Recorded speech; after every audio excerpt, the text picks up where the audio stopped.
to no successful music startups, as you often point out. Correct. And a lot of people are saying in the chat room, hang on a second, even if you give a million people and watch a video on YouTube, you still make money. Give a million people and watch While a America video sleeps, on YouTube, you still make here in money. Italy, A million tracking down Brad Fels on YouTube, to find out here in Italy some of the latest macroeconomic trends, tracking down Brad Fels, as well as startups in general, and to learn about his new book. He's out for a run. Let's see if we can talk to him a little bit about startups. Brad, I know you're on vacation and you're on a run. Can we talk to you for a minute? No? Maybe in a few minutes, up next on This Week in Techstars.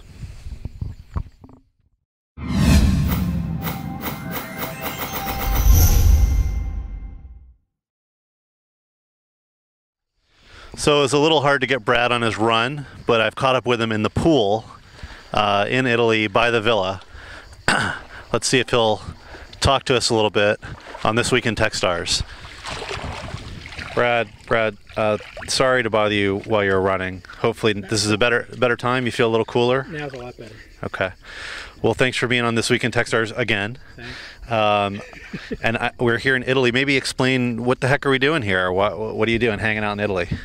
I decided to take a month and hang out in Tuscany. I've had a fantasy about doing this for a while, and Amy and I always go away for a month in the summertime, and just we often go to Alaska and go somewhere else. This year we decided to spend a month in Paris and just live in Paris. And given that we were already over here and I had a fantasy of being in Tuscany, we thought we'd just spend a month and live in Tuscany. It's not bad, and it's a pretty nice pool. It looks pretty new. It's an awesome pool. The pool is, I think, 2 weeks old. And you've been running a lot. You've run like 40-something miles this week? Yeah, I'm running a lot. The running here is fabulous. It's been, kind of really fun days. Get up, go for a run, work for a while everybody in the U.S. is asleep. So, kind of all the normal stuff, and then I've been able to ride a bunch, which I've enjoyed doing. Yeah. And then hang out and have a nice dinner, and then work a little more and watch season 2 of 24. Right. And get a few laps in while you're doing that. So this week, let's see what happened. Occipital is a company that we've had. It was a 2008 Techstars company, and Occipital was very recently funded by Foundry Group, which is Brad's fund. So maybe we could talk to Brad a little bit about Occipital. Why did it take a couple of years before they funded them? What are they working on these days? We'll go ahead and ask Brad some questions about Occipital here when he gets back on this lap. Oh, here he comes. Good.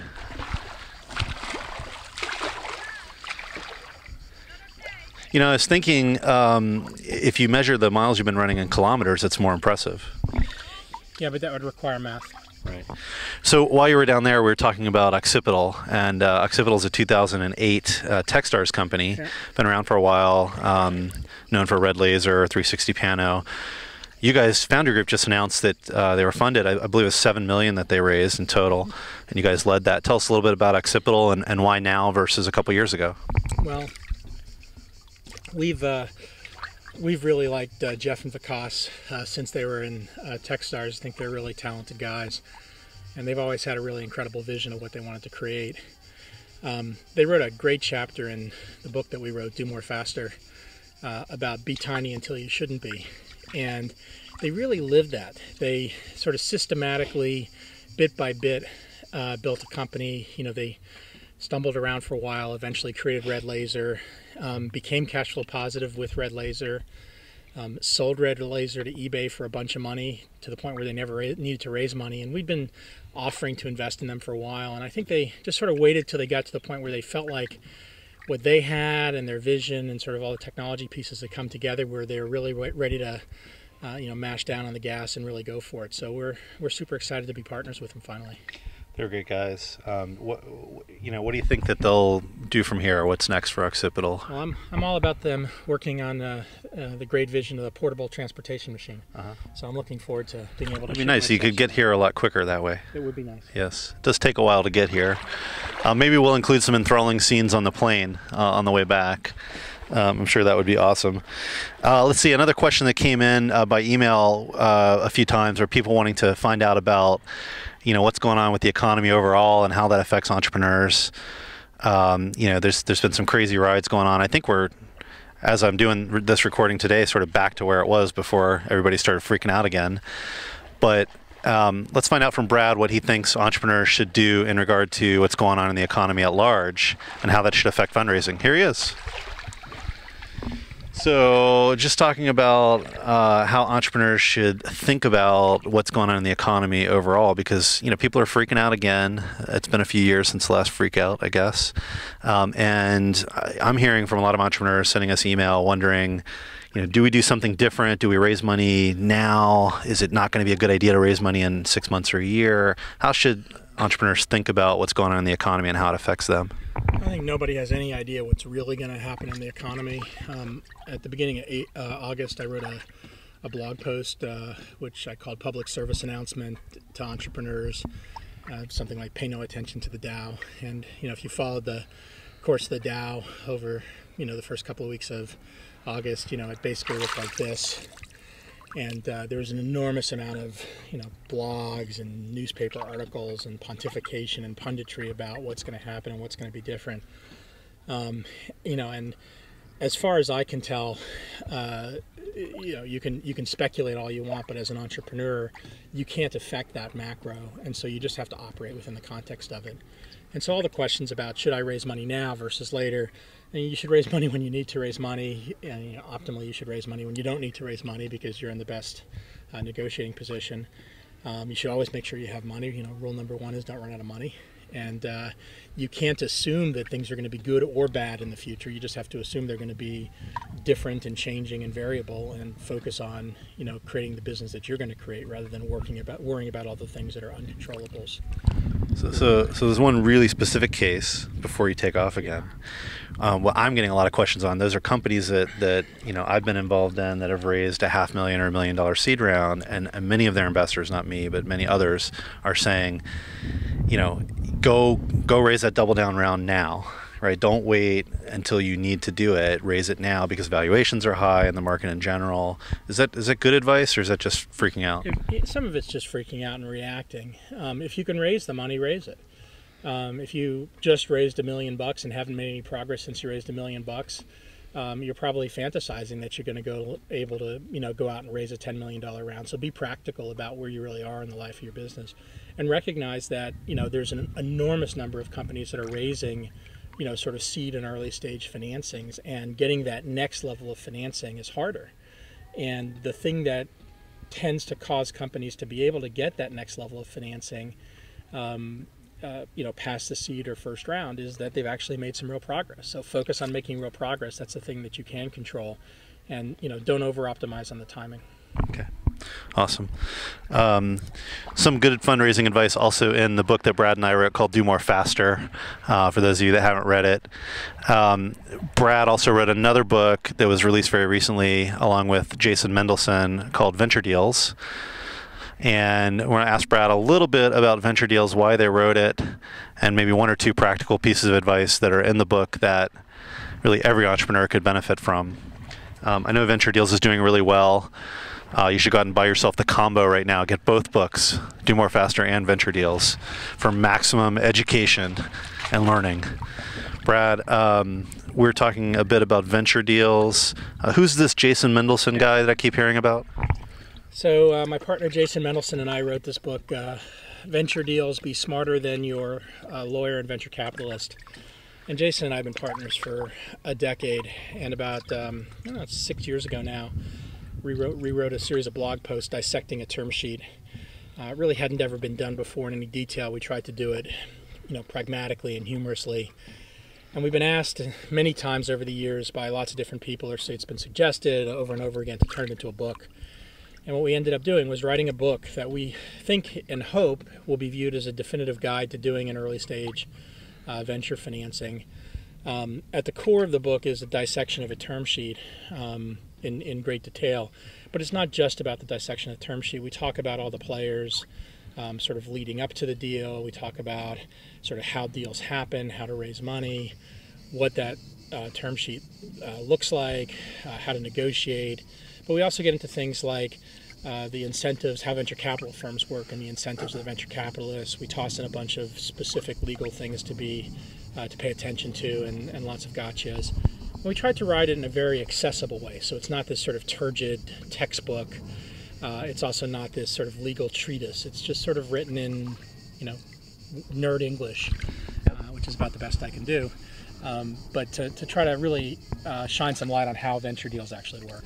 Well, I love how it's balanced with the entrepreneur's perspective. You've got some great stuff from Matt. Yeah, Matt Blumberg, who's the CEO of Return Path, which is a really successful company that I've been involved in for now 11 years, I guess, wrote a series of sidebars called the Entrepreneur's Perspective. So wherever we wrote something, and Matt had an opinion, sometimes reinforcing what we wrote, sometimes contradicting what we wrote, he put in a sidebar and sort of enhanced things from the entrepreneur's perspective. What's one thing from the book that is something every entrepreneur should know when working on a company or venture financing?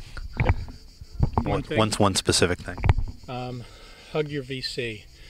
No, the main thing to know is there's really only two things that you're negotiating for, which are economics and control. And all of the terms that matter are around one of those two things. And when people talk about what's your valuation in a financing, what's your valuation matters, but it's only one piece of the economic equation. So really being able to understand how those pieces fit together, and then especially understanding the control dynamics, because the economics don't matter if the control dynamics are such that when things go sideways or south, the deal can be recut and the price can be changed. Okay. I'm going to go swim another lap. Yeah, you should do that. Get some exercise while you're here, Brad. So I'm going to ask Brad when he comes back about this villa. I mean, we've been staying here for a few days. Brought my wife Jill, who's behind the camera. Hi, Jill. Hi. And Brad's wife Amy is here. Brad's had lots of visitors to the villa, but I want to ask him a little bit about this place, which is so beautiful. You could probably see up on the hill here, and also who some of his visitors have been. Find out a little bit more about that from Brad. Luckily, it's not a longer pool. You'd be waiting a lot more. God, it's so much less hot in this pool. I would imagine. I might come in. So let's just wrap up with this place that you're saying. We can see it up on the hill here. You've been working from here. You've had some visitors. Tell us a little bit more about who's coming and hanging out, and how you've been spending your days here. Sure. So we've had a bunch of great visitors. Mark Solon and his wife Pam came. Mark's one of the partners at Highway 12. I've been very involved in Techstars and co-investors with Mark in Legit and SendGrid and Arbotics. Howard Lindzen and his wife Ellen came. Howard's CEO of StockTwits. Howard's no fun, though. Really dull guy. Yeah. Terribly boring guy. It was just a completely outrageously hilarious 5 days with Howard and his wife Ellen. We're investors in StockTwits, and Howard's also been very, very involved in Techstars and a number of companies through his fund Social Leverage.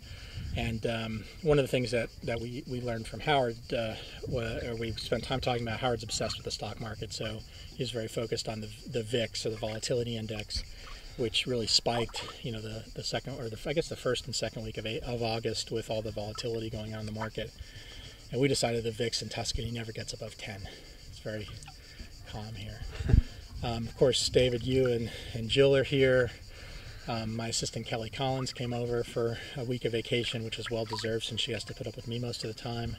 Yeah, and she told us she hadn't had a vacation in about 10 years. Is that true? I hope. Are you a slave driver? I hope not. My parents are showing up this afternoon, so that'll be fun. So it's been really lots of friends and sort of hanging out, and it's been a good tempo. I mean, it's as I said earlier, sort of wake up a little bit on the late side, go for a run.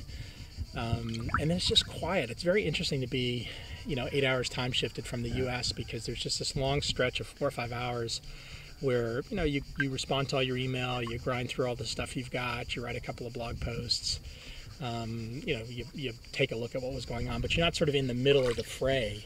Right. And then as the fray happens, you're sort of, you go to sleep and you wake up the next morning and there's sort of new stuff. Yeah, and you don't have to deal with it sort of over and over again during the day. There's a nice off rhythm cycle. I also found that when I was living in New York for 3 or 4 months, the biggest thing was just many fewer meetings, or for you, really no meetings here, yeah. Except for people like me that want to interview you. But that makes a huge difference. You can get so much more done. That's been a great joy of this month, which was having having no travel, no meetings, because I travel a ton, and my days are extremely scheduled. And so just having some time to, to think, to be able to do some stuff that I wanted to do, and not have to get in my car and haul off to DIA and get delayed an hour and a half by United and sit in row 14 E on some plane next to somebody that smelled worse than me. It's been delight. Well, awesome. We're going to try to catch you more up at the villa, maybe talk a little bit more about work-life balance, but I'll let you get back to swimming. I know you're on vacay, so thanks for taking the time. My pleasure. See ya. That's Brad Feld, world-class swimmer and runner from Tuscany. More in a minute. You are correct. That was Brad Feld being interviewed in a swimming pool. Never before been done on This Week in Techstars. Of course, it's only episode 5, so I'm sure stranger things will happen in the future. Brad is going to change. We're going to come and talk with him in just a minute here in Italy about work-life balance. And in the meantime, just to let you guys know about SendGrid one more time, the sponsor of the show. Transactional email delivery, now sending up billion-plus emails a month on behalf of 20,000 or so companies. This thing can scale. It helps you deliver your application email, get it to that inbox, not to the spam box, understand what's happening with great analytics. Once that email goes out, are people looking at it? What are they clicking on? If you've ever used something for an email newsletter, this is similar, but it works with your app. So your software can actually send out email more reliably, more scalable, and it's a pretty amazing product. Please check it out. Thank you to SendGrid, as always, for sponsoring the show. Let's go and check and see if Brad is ready to chat a little bit about work-life balance. Brad, you wrote a chapter in Do More Faster about work-life balance. There were some great things in there, including the life dinner. Tell people a little bit about the work-life balance philosophy in general and the life dinner. So I have a pretty deeply held belief that there's only one way for us to determine when the lights go out with any deliberateness. So if you're not willing to kill yourself, then you have no idea when life ends. And so the idea of working for a bunch of time and then trying to sort of live the rest of your life after that's never made any sense to me. I've always viewed life as this continual thing. And, for entrepreneurs, work is an intense, hugely consuming part of your life. But figuring out how to incorporate the non-work things into your life to make the work part sustainable over a long period of time is really important. As an entrepreneur and now as an investor, I wasn't willing to give up a relationship and not have a relationship, although I had one failed relationship as a result of how I approached work. I also, viewed time by myself, with myself, sort of away from the work that I had to do as a way to recharge and make sure that I had the energy, now I'm 45, to continue to do this at a very intense level. So I've always had this viewpoint that it's important to figure this out, both personally and in the context of whatever relationships you have. That's evolved, as a result of my relationship with Amy, into a set of rules, partly because I have an engineer's brain and so I like rules. And at first there's some level at which you might say that's not particularly romantic, but it actually turns out to be really romantic because you create some structure that gives you time and space to do other things. And you can do them in a way that's recurring and really build a tempo into it over time. So Amy and I have a whole series of things we do like that. The life dinner is an example.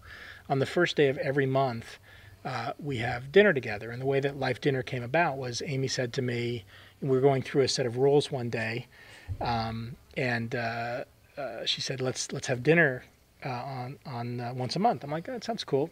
It's not date night. We have plenty of date nights. We have plenty of other dinners. But every month, let's have dinner on the first day of every month. I'm like, that's cool. I think I could probably commit to that. And she looked at me. She's like, huh? I'm like, nah, that sounds about right. She says, don't you use an online calendar? And I said, yeah. She says, don't they have this thing called a recurring appointment? I'm like, oh, yeah. And she says, so why don't you put an entry in on the first day of every month from 6 to 10 p.m. and repeat it forever? And I said, okay, that's good. And we've been doing that now for a dozen years. And what causes it to move when it does move? Or do you really, are you religious about it? Part of our, it never moves. Part of our rule set is that I'm allowed to fail 1 out of 8 times. 1 out of 8, okay. Okay, so 12.5% of the time I can fail. Sort of like your VC record. In my fantasies, probably, and my investors' fantasies. But by allowing me to mess up 1 out of 12 times, or 1 out of 8 times, 12.5% of the time, that gives you, a way to say, oh, I'm out of town this weekend, I can't do it, or this first day of the month, I can't do it, or just something comes up. What we do for these life dinners is talk about where we've been in the last month and where we're going in the next month. And sometimes these are 3-minute conversations because we're in a very good place and there's really nothing new to talk about. And other times, we spend 3 hours talking about one thing, going really, really deep on a thing, that one of us is struggling with, or in our relationship together that we're both struggling with, or something that we're thinking about. And it's interesting, by carving out this 1 day a month to go deep on the relationship, we end up not spending a lot of time throughout the month having that couple relationship conversation. Oh, things aren't working, I'm not happy, this isn't good, all this sort of noise. We get it out. We have a form for getting it out. And what happened the first year was there was a lot of stuff, but after a while, kind of you get through the stuff because you've talked about it. And interestingly, it's probably freed up a ton of time by having this structured event once a month that we have. And, people need different things in their relationships. But for us, it's really given us a chance to be together for, a constrained period of time. Interestingly, we always go out. So it's on neutral territory. Right. It's not in the house. Nobody has to work. Nobody has to work. Right. There's no control dynamics around the dishes or need to get put away or any of that stuff. Is the gift giving that you do an important component of that, or is that just an add-on? It's good add. So as part of Life Dinner, we give each other a gift. I used to be a really shitty gift giver. I mean, terrible. And Amy's trained me to be a good gift giver, and we like to give each other gifts. I also like to give gifts randomly.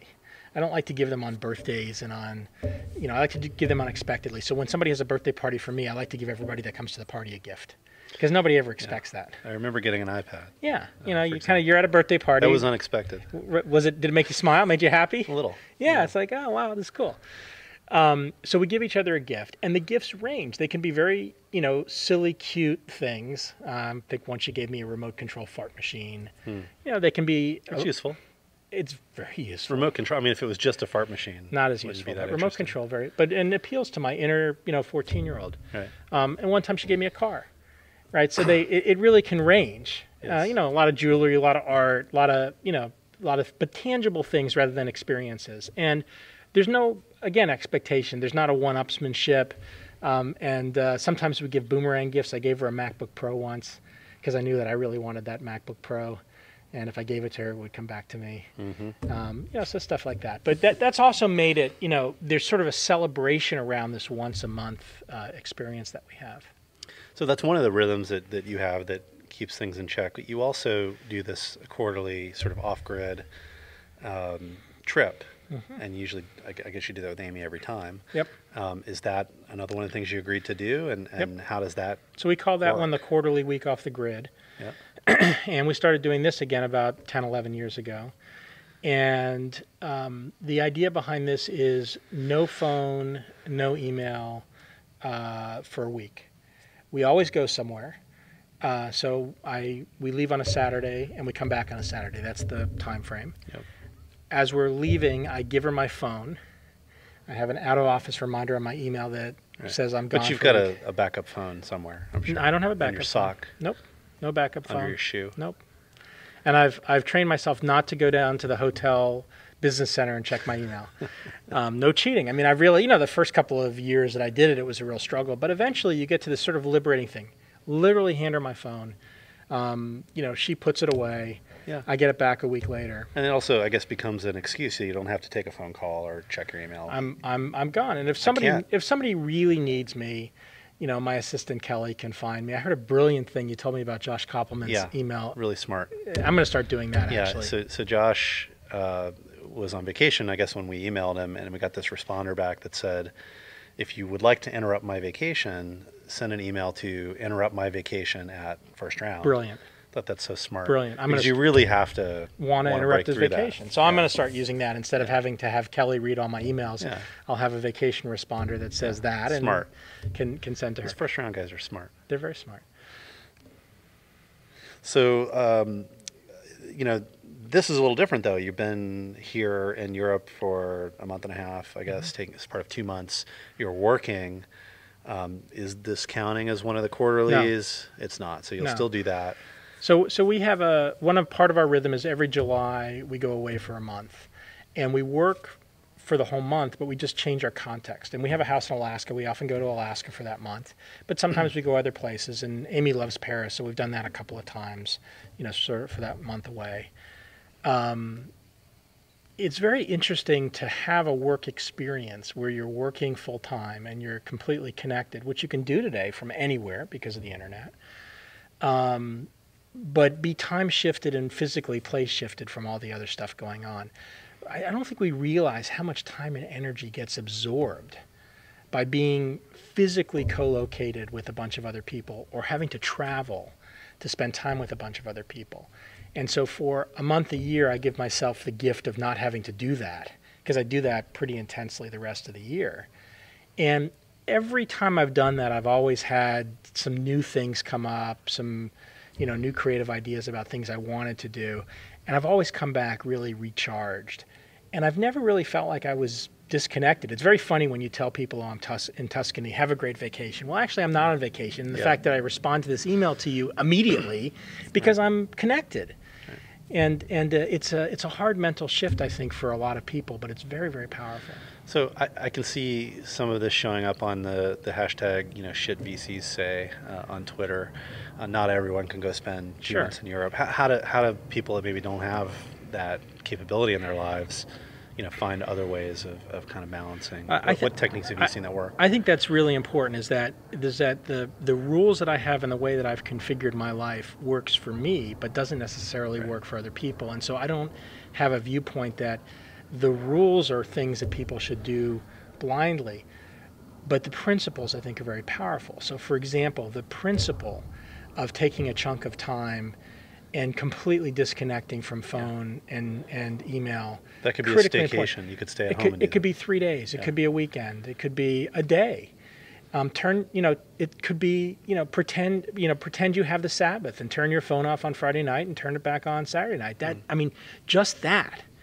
And spend 100% of your time being present with your family, with your kids, with your friend, whoever you're with, whatever you're doing. Just be present, not connected to technology, not seeing what's going on Twitter. It doesn't matter whether it's a day, 3 days, 5 days, a week. It doesn't matter whether you go to, South Beach or you stay in your house. Yep. The same thing with the shifting context. I think people end up in this place where, I can't go away and work from somewhere else for a period of time. So work from your house a little bit more. Or don't work from your house, but find a coffee shop and go spend 4 hours in a coffee shop not connected to the internet and actually working on something. Maybe have a coffee. Maybe have a coffee. Or if you need to be connected to the internet, don't open your email and actually work on something other than your email. Right. I find it very hard to keep my email closed. Yeah, but it's so much fun to be contacted. Well, you just have this, the dopamine of people asking you to do things for them. But the point is to try to put things like that. First you try them. You try something once, it's very hard to make it a routine. But if you do it over and over again, my experience, it probably takes me, there's a old line that takes like 21 days of doing something in a row before it becomes a pattern. For me, it's probably, a year's worth of doing that routine, whether it's a weekly, monthly, quarterly routine until it really settles. And I even found this with sort of the daily routines that I have. Unless I've done something, I introduce something new, unless I really do it consistently for, longer than a month, it doesn't really take root. Because a lot of my initial idea, if it doesn't take root, it's probably a bad idea. Or I didn't really want to do that. Yep. So I think everybody has to figure out what that works for them at whatever point of time of life they are. When I was 23 years old, I certainly didn't feel like I could go spend 2 months in Europe. I had a business that I was running. I was working, 100 hours a week, but I certainly could have disconnected from work more than I did. Yep. And it would have made a huge difference, I think, to my own personal mental health, the relationship that I was in at the time and the way that I viewed my work. And frankly, probably my business would have done better if I'd done that. Awesome. Well, hopefully those tips are helpful to people watching. I think it's important. Thanks for letting me share and some of the balance here and hang out with you for a week or so. Well, that's another thing that I've learned over time is that when I do these things now, I like to do a lot with just Amy. So oftentimes Amy and I spend time apart. But when we do something like this, or my birthday week that I do, inviting friends and having people share it with you, and letting them share it with you however they want. In other words, there's no rules. I don't care if you're on the phone. I don't care if you're doing email. I don't care what the dynamics are. Whatever works for you. And it was so fascinating to watch, and to be here. You weren't here overlapping with Howard, but to watch Howard Lindzen, who is, always connected, always sort of intensely wired, and just sort of all the noise just sort of roll off. All of a sudden, he's taking a nap in the middle of the afternoon, and his wife says, "Howard's never taken a nap." Yeah, knowing Howard, though, he hired some minions back at the ranch, and they were cranking away on Twitter. Yeah, that's okay though. But right, but you see, he would never allow people to think you see that, and my guess is that in the next 6 months, something really new and interesting pops out of whatever that experience they just had was. Awesome. Well, thank you. You're welcome. That's it this time on This Week in Techstars. We'll be back next week with more. Don't forget, the Bloomberg TV show premieres September 13th. That's coming up soon. Tune in. It's at 9 o'clock Eastern. Special thanks to Brad Feld for letting us hang out here in Italy, as well as SendGrid for sponsoring the show, as always. We'll be back with more next week on This Week in Techstars.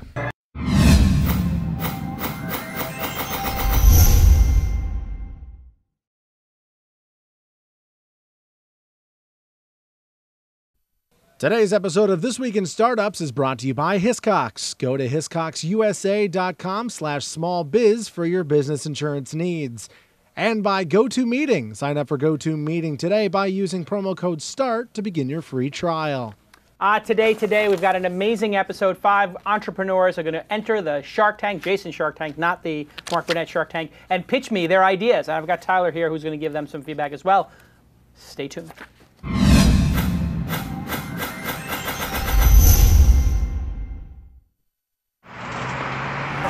That's what it's all about, man. They said money is the root of all evil. What? Funny how it feeds my people. Yeah. We ain't gonna live like equals until we get the money, spend the money and defeat you. Yeah. Money is the root of all evil. What? Funny how it feeds my people. Yeah. We ain't gonna live like equals until we get the money, spend the money and defeat you. Hello everybody, hello, welcome to This Week in Startups. We used to do this segment, Shark Tank, which was based on the Mark Burnett show or the launch conference. It's a basic general idea of somebody pitching, doing an elevator pitch. Because as you guys know, I was asked to be on Shark Tank. Like 2 or 3 times they called me, and then at the last minute they never called me back. But I'm not bitter. I have my own television show. What do I need them for? And I've got all you guys watching. So today we're going to have 5 amazing back-to-back pitches. And Tyler and I are going to rate them and score them, and you're going to learn 2 things. 1, how to pitch.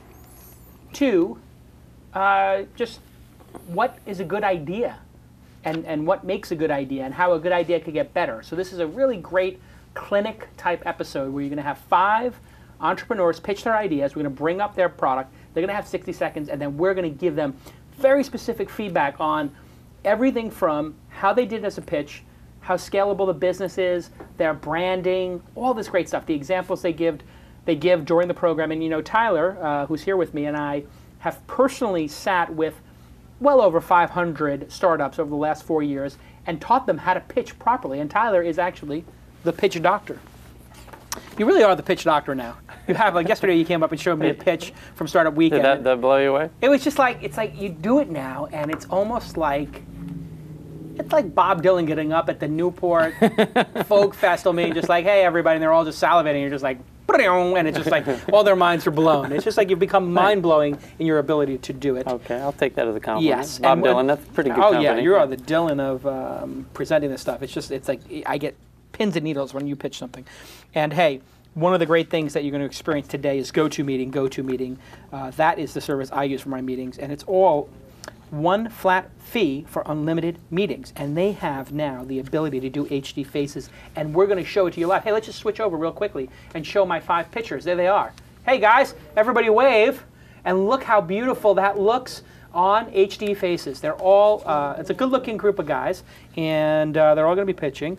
And if you want to sign up for GoToMeeting right now, you will be entered into a drawing to win a free 13-inch MacBook Air, courtesy of Tyler Crowley, as well as a Logitech HD camera, which is the one I use. That it's better than the one that comes in the goddamn MacBook Air. I don't understand. Steve Jobs is like cheaping out on the camera, but you need to get one of those HD cameras. So to join it, all you do is you go to GoToMeeting, you sign up using the promo code START. When you get your email receipt, get your 30-day free trial receipt, you forward it to contests@thisweekin.com. It's that simple. You forward us that you have the receipt. That's your entry into Tyler Crowley's MacBook Air contest. You want one of these beautiful Oh, they're machines. so good. The new ones that just came out are unreal. Even better. Yeah. Even better with the Thunderbolt. Yeah. How does the Thunderbolt even...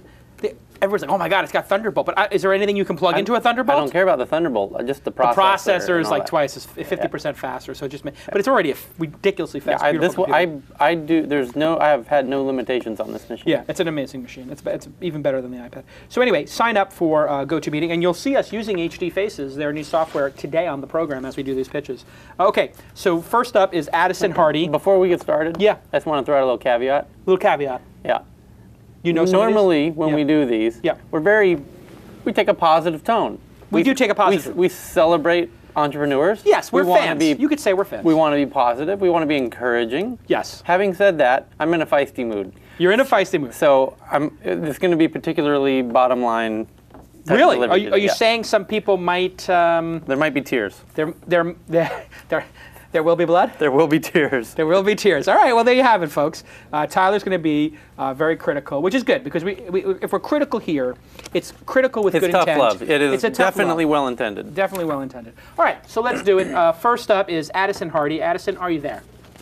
Yes. Oh, wow, perfect. Look how good you look. Wow, you're a good-looking young guy. How old are you? 20. 12 years old. 12 years old, that's brilliant. No, you're not 12. You're 20. 20. No, 20, yes. 20. You're in college. No. Not in college. Okay. Where are you calling from? Wilmington, North Carolina. All right, from North Carolina. Did you get hit by the earthquake there? Felt a little something, but nothing serious. It might have been gas. Okay, so your company is spoonfire.com. You know the rules. You have 60 seconds to pitch us. 3, 2, go. Okay, so Spoonfire is a really simple way to order food online and on the go. We want to simplify things for both hungry consumers and also for the restaurants. So on the consumer side, you can order from within Facebook, on our website, and from mobile devices. On the restaurant side, we make it really easy to upload restaurant's entire menu in just a couple of minutes. It instantly pushes out to all of our platforms. And then the restaurants can receive their orders via phone, text message, fax, email, or right on our dashboard on spoonfire.com. And we have no setup or monthly fees. We just charge a small fee on each order to the restaurant. Okay, wow, done in 45 seconds. I pulled up Spoonfire here. You now can manage multiple restaurants from your Spoonfire account, and there's Jason's Steakhouse, I guess. And I can add multiple restaurants, and I have a dashboard. And I guess I have a menu designer here. I could put in my items, very good looking, very simple design. Go back to the dashboard here. Recent orders, I can see the recent orders. I can see the statistics of stuff going on. I can see the live menu and how it looks. Well, there you go. And so this is what you say it is. It's an easy way for a business to make an online menu ordering system. And this is something that I would think already exists, but I don't know that it does. I know there's a couple of restaurants like... Oh, it certainly... There is a restaurant over here that we, Bay Cities, you can order online. Sure. And a lot of businesses are starting to have this. Yes. But I wonder if they're rolling their own or they're using a service. I don't know. They're using services. They are using services to do this. So this is an idea that's out there. I felt your pitch was good. However, I would have liked to have had some statistics from an existing restaurant if you have a pilot. Wasn't clear if this is in the market or not. I would have liked to hear if there were competitors, possibly. And if so, if there were competitors, how are you different? How are you different, right? Yeah, what's the differentiator? Not so much how are you different, but it's like, what are you recognizing that they're doing, and what do you see as the opportunities that they're not doing? Yeah, where's your leverage? You could say it as leverage, or you could say differentiation. differentiation. There's all different ways to say it, but the idea being, hey, let's not come into this meeting with an angel investor or somebody and pretend that we're the first people to do this when we're probably not. Because in fact, if they're in your space, in some respects, you want them to do well. Definitely. It's not, there are several competitors. Yeah, that's an astute point, Tyler, because Demand Media, which I've been critical of some things in the past, they're trading at like $600 million market cap. They're worth $2 billion. They had a $25 share stock price that was $7 the other day, $8. And people are like, "Oh, are you happy?" I'm not happy at all. Right. It's better for me. They're worth $6 billion. It makes Mahalo look that much better. Yeah. Please, for the love of God, let them. But hey, so nobody. Just the point is, I think young entrepreneurs sometimes, or it's just the point, sometimes will say, I'm not going to bring up the competition because I don't want to open that Pandora's box. But the fact is, any sophisticated investor or partner or potential employee, the people you're trying to sell on your vision, is going to, if they are in any way intrigued, go do research the second after your meeting. And when they find out that there's somebody out there who's doing this who has 80% market share or 8% market share and you didn't bring them up and their system's better, you look bad. You look bad. Better to put that stuff right up front. A lot of people are trying to do this, and here's how we're better. So I give your pitch, which was not bad, but didn't have some critical features. I'm going to minus 1 point for each of those 2 or 3 things. And I felt you didn't have massive enthusiasm. So there was no personalization to the pitch. Another great thing you could have added was, I built this because my dad owns a restaurant, or my favorite restaurant down the block couldn't take my orders, and it was a pain in the neck to call. I hate talking to people on the phone. I have multiple windows open on my desktop. I would rather just put this order in and not talk to somebody and do it in 15 seconds. I went down, I put it in his store. He loves it, I love it, and now it's great. Same with personalization to who you're pitching to. And in Jason's case, he likes chocolate croissants. And wouldn't you like to just be able to click and get one? Pan chocolat, right? And you're like, Jason, you like this, the bakery down the street. I mean, you can drill in. It's that. Know your audience. Those kind of things always trigger a part of the brain that captivate them. That's what we would call like a kung fu high-level pitching technique, which is incorporating the audience into the pitch. Correct. And it's just a classic technique that we've come up with and we've used to great effect. Yes. So if Tyler on his Twitter stream has checked into a place and you said, "Hey Tyler, I saw you checked into this restaurant. Did you know they don't accept orders? If they accepted orders, would you order from them?" Right. Well, guess what? I called the guy and I put him online. Or I just put him online. You want to go to black belt level right away. You do exactly that. You find out a place they know. Right. You say just what you said. Tyler, was Sushi King is the one you go to? So I go to Sushi King. You go to Sushi King with terrible name, great place. Right. And of course, so they see you check in, or I check into Ichigo. Right. Well, but you say, we know they. Of course, they don't do online ordering, right? Mm-hmm. And so I spoke to Sushi King. Right there. Wow. Yeah. Why? Wow. Why is that wowing? Because you're just thinking, that's what a real entrepreneur do. This dude is on. This is what Mark Pincus does. This is what Elon Musk does. This is how those guys roll. So when you see someone else exhibit those traits, you're like, this kid's on his game. Right. This could be a future visionary kind of guy. Right. But we didn't get that from the pitch. So I'm going to give the pitch a 7. I'm just saying. What do you give the pitch? 6.5. 6.5. So your pitch is pretty good. I mean, that's a pretty good place to start. Addison, don't feel bad about that. I think it's a pretty good place to start. I wish I was giving 6.5 pitches when I was 20 years old in North Carolina. So now you were going to show me how this ordering works, because there is a hook here, isn't there? Yes. Well, I did want to address a couple of the things you brought up. There are several competitors on the market, like Growhub.com and Seamless. But we do have a couple features that they don't offer, like Facebook integration. We're also integrating with Twilio and allowing people, it basically generates the order call. So are you doing... Whoa. You generate the order call. What exactly does that mean? And is that something I can see here? Like, are you going to call... I know what he means. Let me see if I guess this right. Okay, go ahead, Cal. So he says on his website, and you can pull up my screen if you like, that you can receive them as you can receive these orders as a phone call, a fax, an email, or an SMS.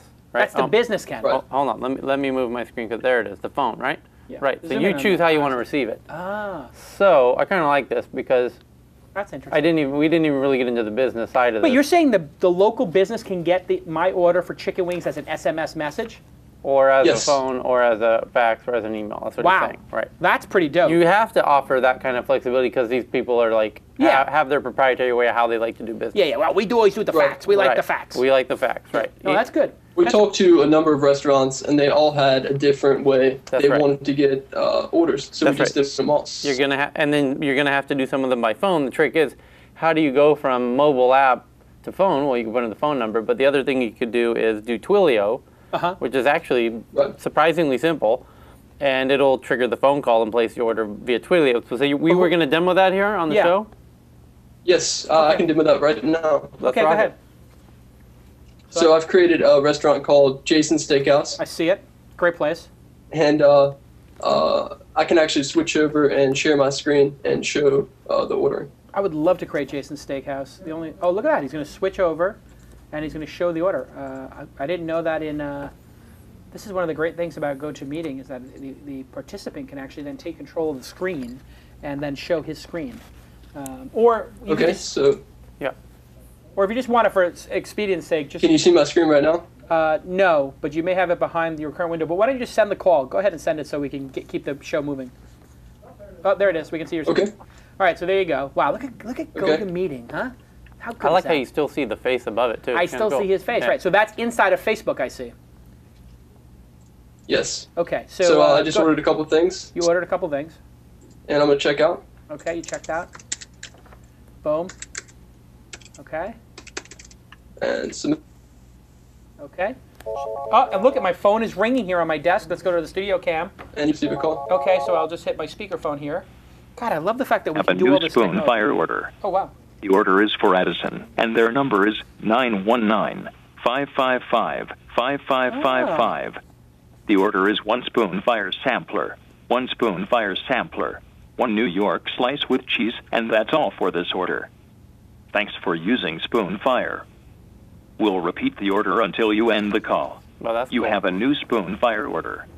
The order is for Addison, and their number is 919-555-5555. Holy cow. 5555. I love that. The order is 1 spoon fire sampler, 1 spoon fire sampler, 1 New York slice with cheese. So wait, when it said twice, 1 spoon fire sampler, 1 spoon fire sampler. Does that mean 2 spoon fire samplers? We'll repeat the order. This is like Blade Runner. 2, 2, 1, 1, 4. 2 per order. The order is for Addison, and their number is... All right, hang on. Okay. So what are you saying? Did I order 2 spoon samplers or 1?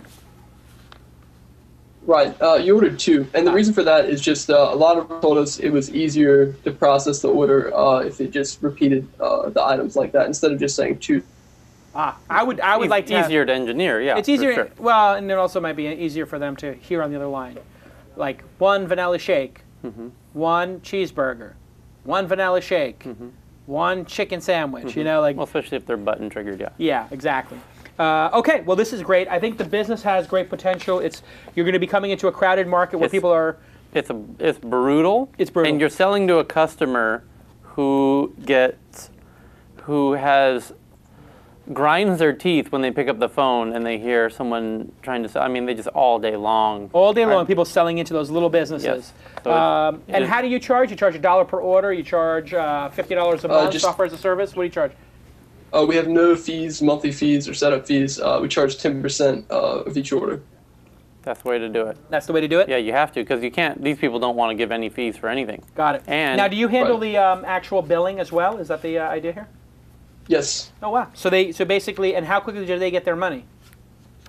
Well, actually, right now we're just supporting pickup and delivery orders where people are paying with cash or with pickup with card. Got it. So you'll integrate some kind of payment system. PayPal, yes. Amazon payment, Google checkout. See, now my advice for you, Addison, is being that you're in Wilmington, North Carolina is. Wilmington. Wilmington. That's where they film a lot of movies. I have 2 ideas. Yeah. Yes. This is your first company? They filmed Cape Fear there, actually. Yeah. Oh, is that where Cape filmed? Yep. Was Cape Fear filmed there, the original? Yep. I've been to Wilmington. You've been to Wilmington? I have, yeah. So this is your first startup, or is this your 5th? What is it? I know you're 20, so you probably have 3 startups under your belt. Yes. First? This is my first. Okay. Now, have you ever worked for a company before? Have you ever worked? Yes. So you have a job currently? Are you employed? No. I had a job prior to starting up Spoonfire, but right now working on it full time. You are the developer? You wrote all this code? Yes. All right. I have 2 ideas for you. Number 1, get the hell out of Wilmington. No offense to Wilmington, but somebody who's this ambitious and this young and who has done something to this level, you need to be in the Valley, Boston, New York, or Los Angeles, or Boulder. And you need to join Techstars or Y Combinator or one of these things, or just go straight to Angeles, because this is an incredibly well done product. I am very impressed that a 20-year-old could put this together. Thank you. Not surprised, but impressed. Now, that alone does not make you successful, Addison. You gotta, starting is easy. Finishing is hard. So you've started. You've done the easy part. Finishing means you get people to pay for this goddamn thing. You make a business out of it. You get 10, 20 people working for you. You raise a little angel investing. You sell it. You get yourself a Tesla. That's finishing. I need you to finish. That's the next piece of the puzzle, Addison. And I have an idea here. I think that you should sell this company, and you should sell yourself for $250,000 and an employment contract to Squarespace. Because I'm a fan of Squarespace. And I'm just thinking that either Squarespace or Foursquare would love to have you come work for them. And I think that this is such a good execution that this would be an amazing thing for Foursquare to offer through their app, or for Squarespace to offer, like, hey, Squarespace has all these galleries, like they focus on photographers. Well, why the heck aren't they focusing on local businesses and having an ordering system built in? It's just a plug-in. Yeah, you know? The good news is there's lots of players in this space. That's why it's so crowded. Yeah. And I don't mean exactly what he's doing, although there's lots of people that, big companies that sell to retail, like restaurants and whatnot. The POS systems are the real big players in that game. Yeah. In terms of tech. And they have their own conferences.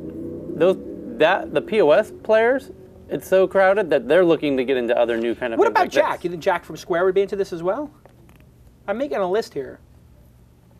All right, hey. He's got the world at his feet. Carolyn, let's make sure that I do an email intro for Addison if he wants it, to Jack from Square, Dennis from Foursquare.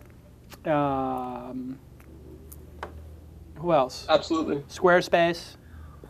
Anthony over at Squarespace. I think you got it. I had somebody else. I think you need to put a nice deck together with some data before. No, I don't know. I think you send this video clip and you show this and you just show his work. I mean, I think this is an acqui-hire. I think you need to. I think that. I mean, do you want to just run your own company, or do you want to like maybe be part of something bigger and try to, you know, learn from another entrepreneur? Where do you think you're at your career? I think I don't know at this point in my life, but I'm open to anything. Yeah, so what you need to do is, as a young person, if you come across as wishy-washy, people are not going to like it, but if you come across as confident and you know what you want, you're going to have a lot more opportunities. So what I would say is, you should tell the people you're meeting with, I want to do one of 3 things. 1, I would love to be part of Techstars or Y Combinator, or what's the one in Austin, that's really good, the Austin, or BetaWorks. I want to be part of an incubator because I need a co-founder and I need help and I want to learn. Number 2, I would consider just doing a straight angel investment, but I do need to have, you know, a little bit of folks around me to help me grow this. So there's that. Or I wouldn't even consider being hired to do this project inside of a bigger organization. And I think you should come to the 2 best ones for you is you're going to have a hard time raising angel investing, I think.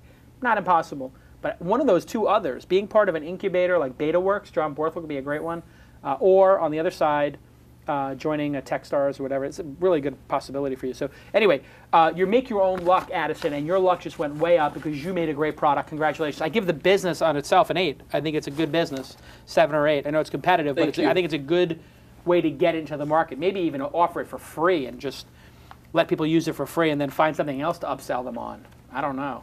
What do you think, Tyler, the business, 1 to 10? It's an incredibly intensive, sales-driven business, and I think the kind of dirty secret in this game is because the client base you're selling to is so hard to sell to conventionally, you have to have an incredibly elegant product that they themselves are selling to each other, because they all know each other is the benefit. So if the product is amazing, then it'll sell itself. But this would be an amazing extension for Yelp. They're already in local business. They tell them, hey, you want to have ordering through Yelp? Why doesn't Yelp do ordering? I don't know. That's a no-brainer. Jesus. There's a fit there, but... You have Yelp you have Foursquare, you have Squarespace, and then you have BetaWorks, Techstars. I mean, all these possibilities. Yeah. Okay, Addison, great job. I gave you a 7 and an 8. Tyler gave you a 6.5, and on the business side, you give 7. 7. Okay, so you listen. What that means is you're in the game, buddy. Good job. Awesome. Well, thanks a lot. Okay, everybody check out Spoonfire, and if everybody wants to help him out, go ahead and tweet good job Addison of spoonfire.com on your Twitter account. Maybe send him a little traffic. Okay, great job. Let's get the next caller set up. The next caller is going to be Julian Shapiro. He's the CEO of NameLayer, and I see we have a screen sharing. Hey, he's calling from Hollywood, and NameLayer was launched August 5th, 2010. And it's a domain inventory that sells company names, 1/4. Okay, so it's a domaining company. One other thing about Spoonfire is somebody, actually Mark Suster gave me this advice before doing Squeal, and it was the best advice I ever got, which was the people who manage restaurants and own restaurants, these are people who don't know what a reply all field is in email. Right. They don't know what a CC field is. They're busy running their businesses. They don't know what the tab key is on the keyboard. That's literal. This is actual, that's real. That was a support call. So at least it wasn't the any key. That's the most famous tech support call. Hit any key. I can't find the any key. I've been looking for an hour.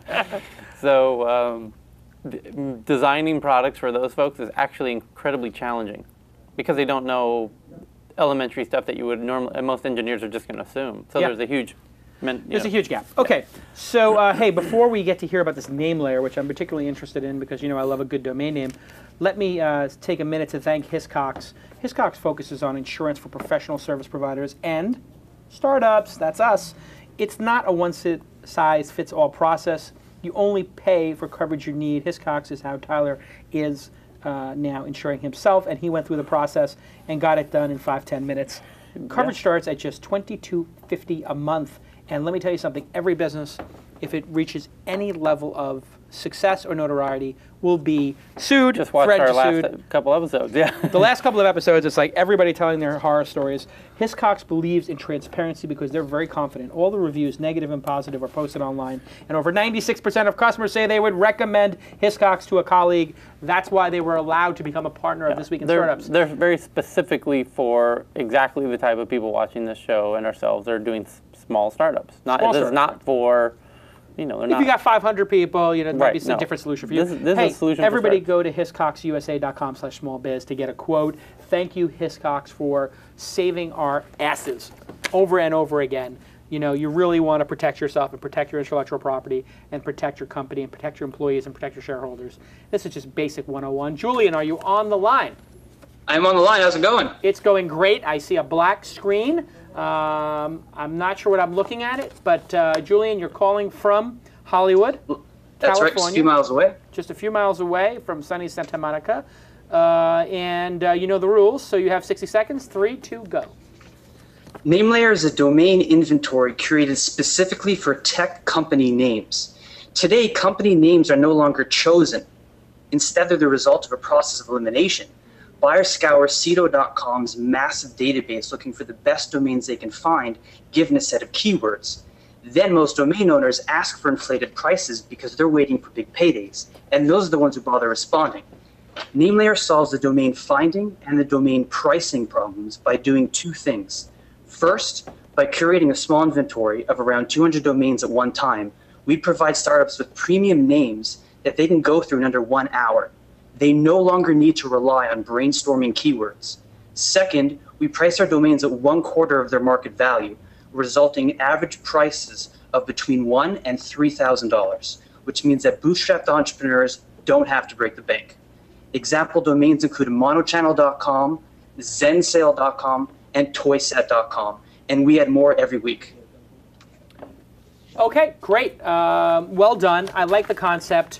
What basically is happening here, if I may summarize.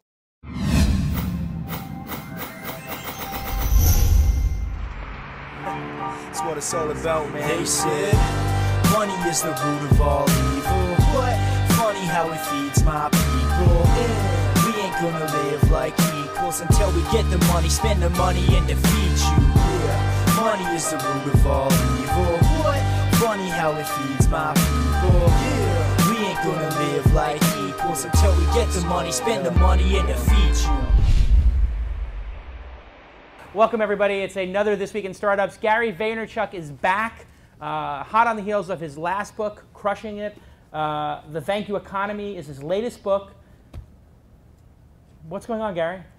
You know, I'm just happy to be back in the studio. Well, not the studio because the Tron 3000 broke or whatever happened, but I'm happy to be back on the show. You know, it's widely considered that I am the single greatest guest of your program. Yes, 125 episodes in, true. And you won a Twisty. Yes, and so, you know, I'm just ready to win again. I heard Mo Koifman wanted to be the guest of the year, and I decided 2011, yeah. And I decided I'm not going to allow that to happen. So I appreciate you having me back on. Absolutely, I love the confidence early on in the game. Set the tone. Set the tone, and I think Mo's going to be a little crushed. Oh, he's going to be so devastated. He absolutely be devastated. And more importantly, let me say one thing about the Jason Nation that I know. Yes. That I do a lot of stuff. Yeah. A lot. I'm very lucky. I do a lot of real TV, a lot of podcasts. I'm willing to do PR people. I'm willing to do it all, right? We got 5 PR people? You know, 17. No, I'm just kidding. I mean, you know, if you can pump out good content, things will happen, right? I will tell you that this show's appearance a year and a half ago is still a thing I see in my Twitter stream. I get emails about. You know, there were plenty of people that bought the Thank You Economy, wrote me letters like, got the new book, by the way, first found out about you on Jason's show. So, Chase, you have a little bit of an audience here. Yeah, and a great audience. Yeah. And I think what they connected with in that episode was you were featured for 45 minutes, an hour, hour and a half. We just kept going and going. I don't think anybody ever interviewed you for that long. Usually it's like you're on Conan O'Brien and they're like, okay, we eat dirt and we're out. We eat dirt and we're out. Done. Boom. But it's a different thing when you sit down. I also said get off the bitch train, which has taken on a life of its own. Absolutely, that is. I really missed a merchandise opportunity there. I think we could have sold some serious T-shirts. Somebody made some really nice ones. Let me thank our sponsor, Trada. Trada is a crowdsourced pay-per-click marketplace making online advertising easy for startups and entrepreneurs. Trada has more than 1,000 paid search experts who create the keywords and ad copy for advertisers using Trada. You know about this because you've bought SEM before, and it's a great company I met when I was in Boulder. And if you're a paid search expert and you want to use your skills on the, you know, on the DL, the down low, you can go visit the Trada website and work there, maybe even moonlight. Use the promotional code TWIST and get a $500 rebate if you spend 3 months in the Trada marketplace and meet their minimum monthly budget requirements, whatever that is. But thank you to @Trada, and everybody say thank you to @Trada on Twitter for making independent media like this possible. So it's been a year. The first book did tremendous. New York Times bestseller. Yep. I just found out this also is a New York Times bestseller. Wow. When did this come out? This came out 10 days ago. 10 days ago. And it's going to be #2 on the New York Times bestseller list. I'm going to kill that bitch, Susie Orman. Wow. But you know, that's how that is, you know. She saves people money. Oprah just pumped the shit out of her, so, you know, I get Jason, she gets Oprah, so you only have so much of a shot. Yeah, well, that's true, that's true. So what's the basic premise? I mean, you don't write these things lightly. I know you have like an 18,000 book deal with somebody. You know, this is a good chance to break the news, because I know enough people watch this. This is done with Harper Business. Right. My last book deal, my 10-book deal was signed with Harper Studio. That dissolved when the guy who created it left. So this was a separate book deal. I actually have no more books that I have to write. I wrote this 18 months after Crush It. I don't expect to write another book for a while. Mainly because I think you have to, you know, I don't want to just pump them out for the sake of pumping them out. Right. Now listen, tomorrow I might wake up and, you know, maybe I'll come up with some amazing idea tonight and want to, but I kind of feel like I need a little bit of a break. This book feels really good to me. I feel like I've matured dramatically since I wrote Crush It. I started a company with my brother AJ called VaynerMedia. Right. So we've done a lot of consulting in corporate America for, you know, PepsiCo and Green Mountain Coffee and Campbell's and the NHL, big companies. I understand the entrepreneur thing. I understand the small business thing, but I've learned a lot about corporate. This talks about what is really the ROI of giving a crap. Like, is the world really changing? Like, it is my firm belief that the world is changing. It is my firm belief that if you have to care about the end user in a world that we all know we live in, which is based on word of mouth and social equity. And so I dig into this pretty deeply, and it's really funny. I actually came up with the title of this book, giving an interview about Crush It. Crush It, hey Wanda, Crush It was doing extremely well. Everybody was stunned it did well. You know, all the other social media books in 2008 did not do well. Right. Mine sold extremely well, mainly because you bought a crap load of copies, so I appreciate that. Yes, I always do that for my friends. And I in one interview said they were pushing. They were kind of, it was like a Washington Post. You okay? Yeah. Tyler's okay. They were like pushing. They're like, come on, why did your book sell? And I was trying to figure out. And after the interview, they told me they thought I bought all my copies. Right. They dug into it. They tried to like expose me. I didn't know what was going on. They were pushing. They're like, why'd your book do so well? And finally I said, well, the thank you economy. And it stuck. I think that I paid forward so much for my community. At the time, 800 episodes of Wine Library TV. You know how much replying I do on Twitter, answering my email, you know, give, that when I came and I asked for something and it was only 20 bucks. It was an easy ask. It was an easy ask. I almost call this book guilt marketing. Right, it's sort of like Evernote where people feel so good about the product, the CEO told us on the show, they just pay and the number one reason they give is because they want to support the product. It's like how I feel about you. I walked in here and just gave you $100. Absolutely, we'll spend it later. So the concept that social media is changing everything, let's unpack that a little bit. The word social media is broken, right? Because the word media is screwing with everybody's head. Everybody thinks that's push, right? Media's been the same way for 100 years. Print, radio, push. Right. Television, push. Right. You know, banner ads, push. Billboards, push. Email services, push. Push, push, push, push, push. Right. We are in the business of creating content and we push the living crap out of it. Right. We are now living through the first place where it's pull. It's the difference between what we're doing right now, which is creating and pushing content, compared to that skill set of working the room. After we're done, I'm gonna go over there and hang out with these awesome people that decided to come and hang. And the skill set to work the room and meet people and shake their hands is the skill set that I think businesses need. Whether you're Ford or Apple or Pepsi, social context is gonna matter. Everybody in our world says content is king. In my opinion, if content is king, context is God. Right. And the word context is about to explode in mattering to this room, to the viewers, to this universe. And so it's why you build the product, it's how you behave with your customers. Even if you have millions of customers like Apple, you see Steve Jobs writing these 1 a.m. emails, and the guy's obviously busy, but he can't help himself. And he was a recluse, he would never respond publicly. And then something happened in the last 2 or 3 years where even Steve Jobs would write to people the blunt, honest, I don't know if you saw that email where he said, what have you contributed to the world? Why are you being so nasty and criticizing my products? And it was like, wow, Steve Jobs is actually engaging customers. I think first and foremost, especially people in our space, and we all know so much. I mean, anybody that's even watching this show is so far ahead. I'd love for them to wrap their head around that. The fact you're watching this show means that you clearly do know where the world's going at some level in a way that so many other people don't. I do believe our space is ridiculously cynical. I'm shocked how cynical our society is in general. You know, as a guy who's got good guy DNA and has an amazing mother and raised him well, you know, I'm shocked how many people just don't believe you can be good. By the way, I'm not good because I'm such a great guy. I'm good because I firmly believe that that's how you're gonna have to do business. I'm here to sell stuff. I'm here to make business happen. I wanna buy the New York Jets. I'm not Mother Teresa. I have no interest in rock climbing and drinking tea and all kumbaya-ing. I wanna build businesses. I think being good is going to be a substantial backbone of that. Was that drinking tea and going rock climbing a dig at Kevin? Absolutely not. Kevin's one of my best friends. Of course. And it's a dig at San Francisco in general, and I don't really mean it. I love SF, but there is this thing that I just want to make sure. Listen, I'm a little bit disgusted with myself, Jace. I talk a lot about huggy feeling. Like it shocks me that I am this person at 35, you know, because I'm the kid that ripped up flowers, rang the doorbell, and sold it back. I'm raw, right? But now you're realizing being the nice guy and the thank you is what's going to get you to the next level? Well, here's the thing, right? I grew up in a family business. We lived on the thank you economy. I lived to deliver a case of wine to somebody if they had a bad experience or took care of them. But what happened, it's like this. If somebody tripped in your parking lot as you went out to your beautifully colored mobile tonight, and a lady trips and you help her up, and we all left, right? How many people in the world know that you're a good guy? 2. You and her, right? If somebody trips at the Macy's Day Parade and you save her and you pick her up before Snoopy crushes her ass, you're a national hero, right? In my opinion, what's happened to business because of the transparency and the ecosystem of the Twitters and the Facebooks and now the Tumblrs and Quoras and on and on and on of the world, so much of what we do in business is played out in public, and the return on investment of being a good guy and a good company has dramatically more value. It's just the way it is. Now, listen, and let me say it here right now, because I know where you're going. Everything I write about in this book and everything I believe in the way I'm executing my businesses, whether it's VaynerMedia or Wine Library or my personal brand, is gonna get ruined in 5 years. Why?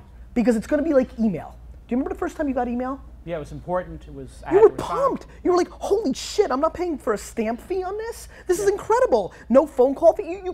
You got mail and you would like start dancing like Santa came over, right? Right. You got mail. Now, what do you guys feel about email? You hate it. Right. So when you say people are going to be so nice, they're going to be so good to their customers, even the airlines are going to treat us with respect and love and tenderness. I don't know that it's going to be commoditized. Here's my concern, that companies are going to do it as a tactic, right? Wow. It comes natural to me to engage, right? You know, the reason I did well on Twitter is I was interested in surmise more than I was interested in Twitter, right? I searched and I gave feedback. I always think a business is best when it's a service above what they're actually doing, right? My concern is that as companies figure out what I'm talking about here and realize people really do win when they start engaging and caring and answering and not putting their head in the sand, right? And creating context, I think it's going to become a commodity. I do. I think it's going to become free shipping. In 1998, when I did free shipping at winelibrary.com, it was one of the big, listen to this. We were a $4 million business at the time. We're a $60 million business now. It was the biggest day of business we've ever had, still to this day.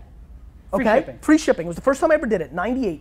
People were buying wine that day like it had the cure inside. They were going nuts. One guy bought 20 cases, left a note and said, I'm buying this wine for my daughter's wedding. I called him, living in the thank you economy back then, not realizing it, right? I called him to thank him. I said, hey Jim, thanks so much. I mean, it's incredible. You know, when's your daughter's wedding? Maybe we can send some champagne or something. He goes, oh no, Gary, my daughter is 12. I said, what? He goes, yeah, she's 12, but this is such a sick deal that I'm gonna put this in a cellar and it's amazing. Now, everybody who's watching this is so entitled, so primed out, right? That they won't even buy anything unless they have free shipping. And so what I'm saying is that we don't realize how quickly we become cultured to good stuff. As companies start getting nice to us, wait till you think you wanna know where I really think this goes? Yes, I do. I think you, Jason, wakes up in 4 years, tweets out, I'm taking a run. Because now you're a little bit older and you want to lose 15 pounds, okay? I do. Okay? Sure. So now you're like, I'm taking a run. I believe that the next day at your home is 6 different pairs of sneakers, 4 headbands and a wristband, and maybe an iPad, well, not Apple, they'll never go there. But here's the bottom line. You will have stuff. Every person sitting here and every person watching this right now in 12 years will be sick of free ship being sent to them. Mark it down.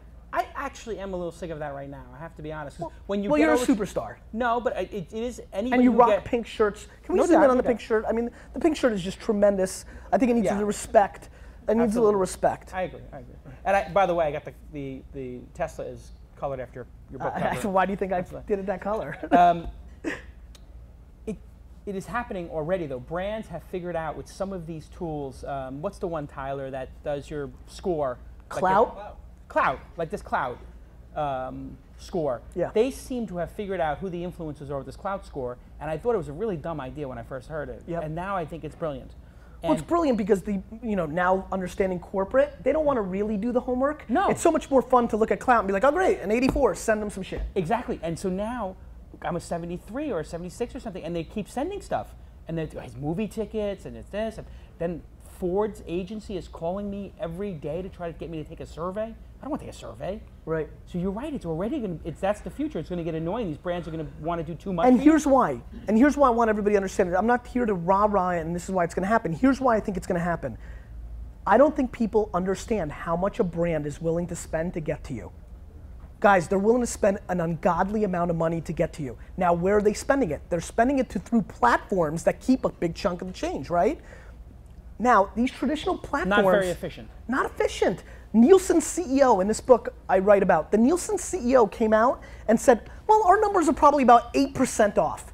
If the CEO of Nielsen's is willing to come out and say it's 8% off, first of all, what's the real number? 25%. Right? Yeah. Second of all, holy crap, imagine in our world coming out, imagine us coming out and saying, well, we're billing you 8% off, or our traffic is 8% off, or this, I mean, it's ludicrous. And it's on billions of dollars. And here's the other thing. It's 2011. Like billboards, really? Do I really need to be paying $19.95 prices for billboards? You're telling me that the people in this room, people watching, are actually looking at billboards? I don't know about you, Jason. I'm scared shitless to drive. Look at your fellow drivers. Yeah. They're not looking at billboards. They're not looking at the fucking road. Yeah, they're texting. Yeah. So I mean, so I need to be paying $19.94, and really, I need to be paying $19.98 TV commercial price. How many people in this little crowd here DVR shows? Raise your hand. And how many of 100%. you? And how many of you fast forward the commercials? How many people? Well, how many people don't fast forward the commercials? Nice. Supports Mo, it. yeah, Mo, the of sales course, guy. because Mo's worried about the advertisers. Actually, technically, Jason, that is not a great idea. You know, we have a lot of sponsors who are very important to this show. If there's so a way. I mean, seriously though, look at that. You saw it, right? Yes. And I'm sure people at home, hopefully you raised your hand, it's fun. I mean, why are we paying prices in a reality that is no more? And so what companies are starting to do finally, Why?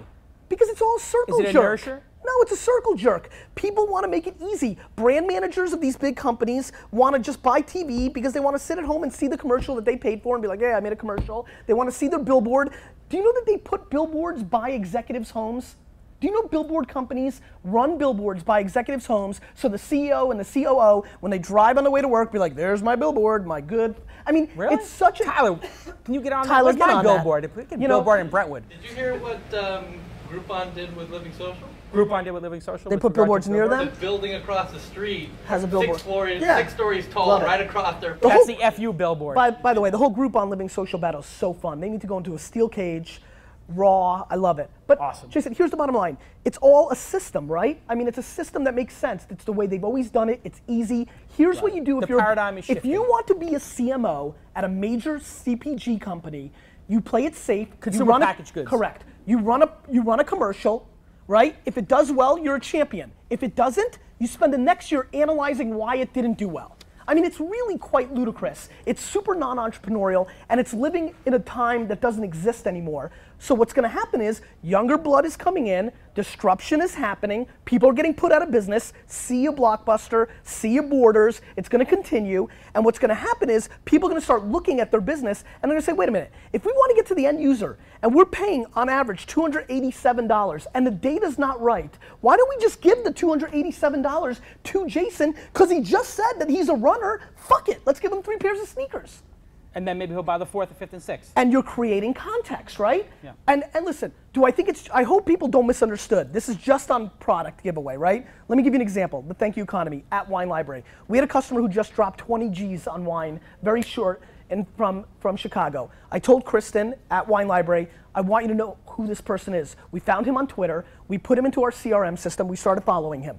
We noticed that he started tweeting about Jay Cutler consistently. I love you, Jay Cutler. Don't be mad at Jay Cutler. If Jay Cutler really didn't get hurt, we would have won. We would have been in the Super Bowl. Marry me, Jay Cutler. This guy loves Jay Cutler. I call Kristen. I'm like, Kristen, I want you to go to eBay. I want you to buy a Jay Cutler jersey. And I want you to send him a note saying, thank you for becoming a Wine Library customer. That was huge for him. He told us that he's not shopping with any other wine shop because we hit his emotional center. We didn't give him free shipping to Wine Library. We didn't give him a wine rack or free glasses in the context of our world. We went all the way left field and we touched the emotional center. If a company sends something nice to for your children, for your daughter, right? Oh yeah. That hits you in a dip. They got you. They got me. Oh, you know who did that? Skip Hop did that. And that's it. They sent me 2 boxes, every single product, and they sent 2 of each. I came home to my wife. Yep. I'm the greatest guy ever. Yeah. The Skip Hop diaper, you have the Skip Hop stuff? My wife is in full control. She's the CEO of Misha. How old is your daughter? 21 months. 15 months. Yeah, I mean. How has that changed your life as an entrepreneur? We could have that discussion too. Yeah, I mean, it's the biggest shift in my life. I mean, you know, family is what you live for. I mean, it's interesting. You know, I'm gonna go politically incorrect on you because that's, you know, I'm an unfiltered kind of character. Honest, the first 9 months, I was like, oh man, I'm a piece of shit. I'm a bad guy. Like, why am I not like changing my life? As soon as she started interacting, things changed. I think, I don't know if that's a dude thing. I've heard that. Yeah. You know, once she started saying, like, when she rolled into my room a couple of months ago, after we hung out all day Sunday, which is how my life's changed, right? The reason I don't answer every email anymore is because I used to sit on my ass on a Sunday, on a beautiful Sunday afternoon, and answer 900 emails and be proud of myself that I caught up, spend a little time with Lizzie because she could stay up later and we'd go. Now I spend that time with Misha. We spent a whole hardcore Sunday together. It was a ton of fun. Lizzie went out and did some stuff. The next morning I'm getting ready for work. She runs into my room. She looks me dead in the face and she's talking early, very early, which I'm not sure where she's getting that from, but I have an idea. She looks at me and she goes, Daddy, I'm back. And that was it. Yeah, that's and it. I was like, I'm back. And I was like the way she delivered it, and I'm like, wow, now I understand why I'm not going to work as hard, do as many things. I need to be around this kind of stuff. So it's a love that is difficult to understand. Yeah. And it's the greatest thing that's ever happened to me. Well put, well put. Let's go. Let me say a couple more things about TYE, if you don't mind. Absolutely. Because I'm very concerned. You have a very educated viewership. Absolutely. And I want them to understand what I'm obsessed with is I truly believe that context matters so darn much. I think it matters. I think it matters when you know your community, right? I think it matters when you care about them. Like I look at this small crowd, and I've talked to some of them today on Twitter, or yesterday. It matters. I know who they are. I hate this concept of we become less of, you hear this from all the old school peeps, like, oh, society's so screwed up now. You don't communicate with each other. You're out of your mind. You're not using the product. I'm communicating more than ever. I have context on much of this crowd that I never could have without the Twitters and the Facebooks and Tumblrs of the world, right? And so I'm blown away by people's lack of understanding that if somebody says your product's awesome and you wink at them, that acknowledgement means something. Think about this. Think about when somebody's giving you a head nod. What's a head nod? It's such a half-assed thing, right? Like a head nod is not like some I'm not talking about fucking hugging. I'm talking about a head nod. I'm talking about you're walking in the office, you're kind of like a czar in this establishment. I'm sure that if these guys are working their ass off, 19 hours, and you walk by and you give them a little head nod, fuck, that's huge. They're pumped. Jason fucking acknowledged me. A head nod. A head nod. It matters. A wink, an LOL, a thank you. These things that you're doing in the trenches matter. The radio business has $1 billion business based on drive time radio. That mom is driving to the supermarket, and if you run a Tide or a Dove commercial during drive time, when she goes into the supermarket, she's gonna buy your product, right? That's the thesis. That's the concept. That's the concept. And I believe in impressions. I mean, I do believe in that. I believe in branding. Here's my thing though. So what happens when you actually do something nice in the trenches? For example, Harrah's Casino Group, client of ours. During CES, we monitored every conversation for 24 hours. I hired West Coast, sent out some of my guys, people stayed up to 3 o'clock in the morning at Vayner. It's hardcore like in here. It's dungeon style, right? We're entrepreneurs. No doubt. So, boiler room. Somebody tweets out during CES, does anybody know where I can see the Junior Olympic hockey game? One of my guys sees it, calls Caesars Casino Sportsbook, says, do you have this? They said yes. They said, can you reserve a table for this guy? Yes. They tweeted him. He goes, he has a good time. The next morning, we see this tweet from this customer. Checking out of the win, checking into Caesars. That is ROI. Awesome. And so I'm just stunned at people. And by the way, we are going to be living through the great bubble of social media over the next 3 years. People are going to lose their shirts. It's going to be a bubble. And people are going to be down on social media in the next 36 months because there's a lot of hype. There's clowns like me running around screaming this is the best shit ever. So it's gonna go through a bubble, pop. It's gonna be a 99 to 2001 thing. The internet was hot as shit, right? Then 99 to 2001, the stock market collapsed. Right. Because there was a lot of things done wrong. 95% of the stuff that I see on social today is done wrong because it's push. It has no emotion. It has no good intent. And everybody's treating it like it's a traditional media platform, which it's not. Everybody's trying to give a presentation during a cocktail party, okay? So everybody's struggling with it. People are gonna struggle, they're gonna spend a lot of money, and nothing good's gonna happen. And this reminds me so much of 99 to 2001. And people are gonna make decisions. Here's my favorite. Blockbuster, a bunch of 80-year-old white dudes sat in a boardroom and said, hey Dick, do you know this Netflix thing? No. Hey Johnny, you see this thing? No. Paul, no. Anybody even hear of this Netflix thing? No. Fuck it. 8 years later, you're out of business, Blockbuster. Right. And so innovation matters. If innovation didn't matter, if social change didn't matter, IBM would be dominating our world, right? Or Microsoft. Microsoft would have never let Google happen. Google would have never let Facebook happen. Facebook would have never let Twitter happen, and on and on and on. And so I'm just very concerned that people think that their demo is not in social. I hate that.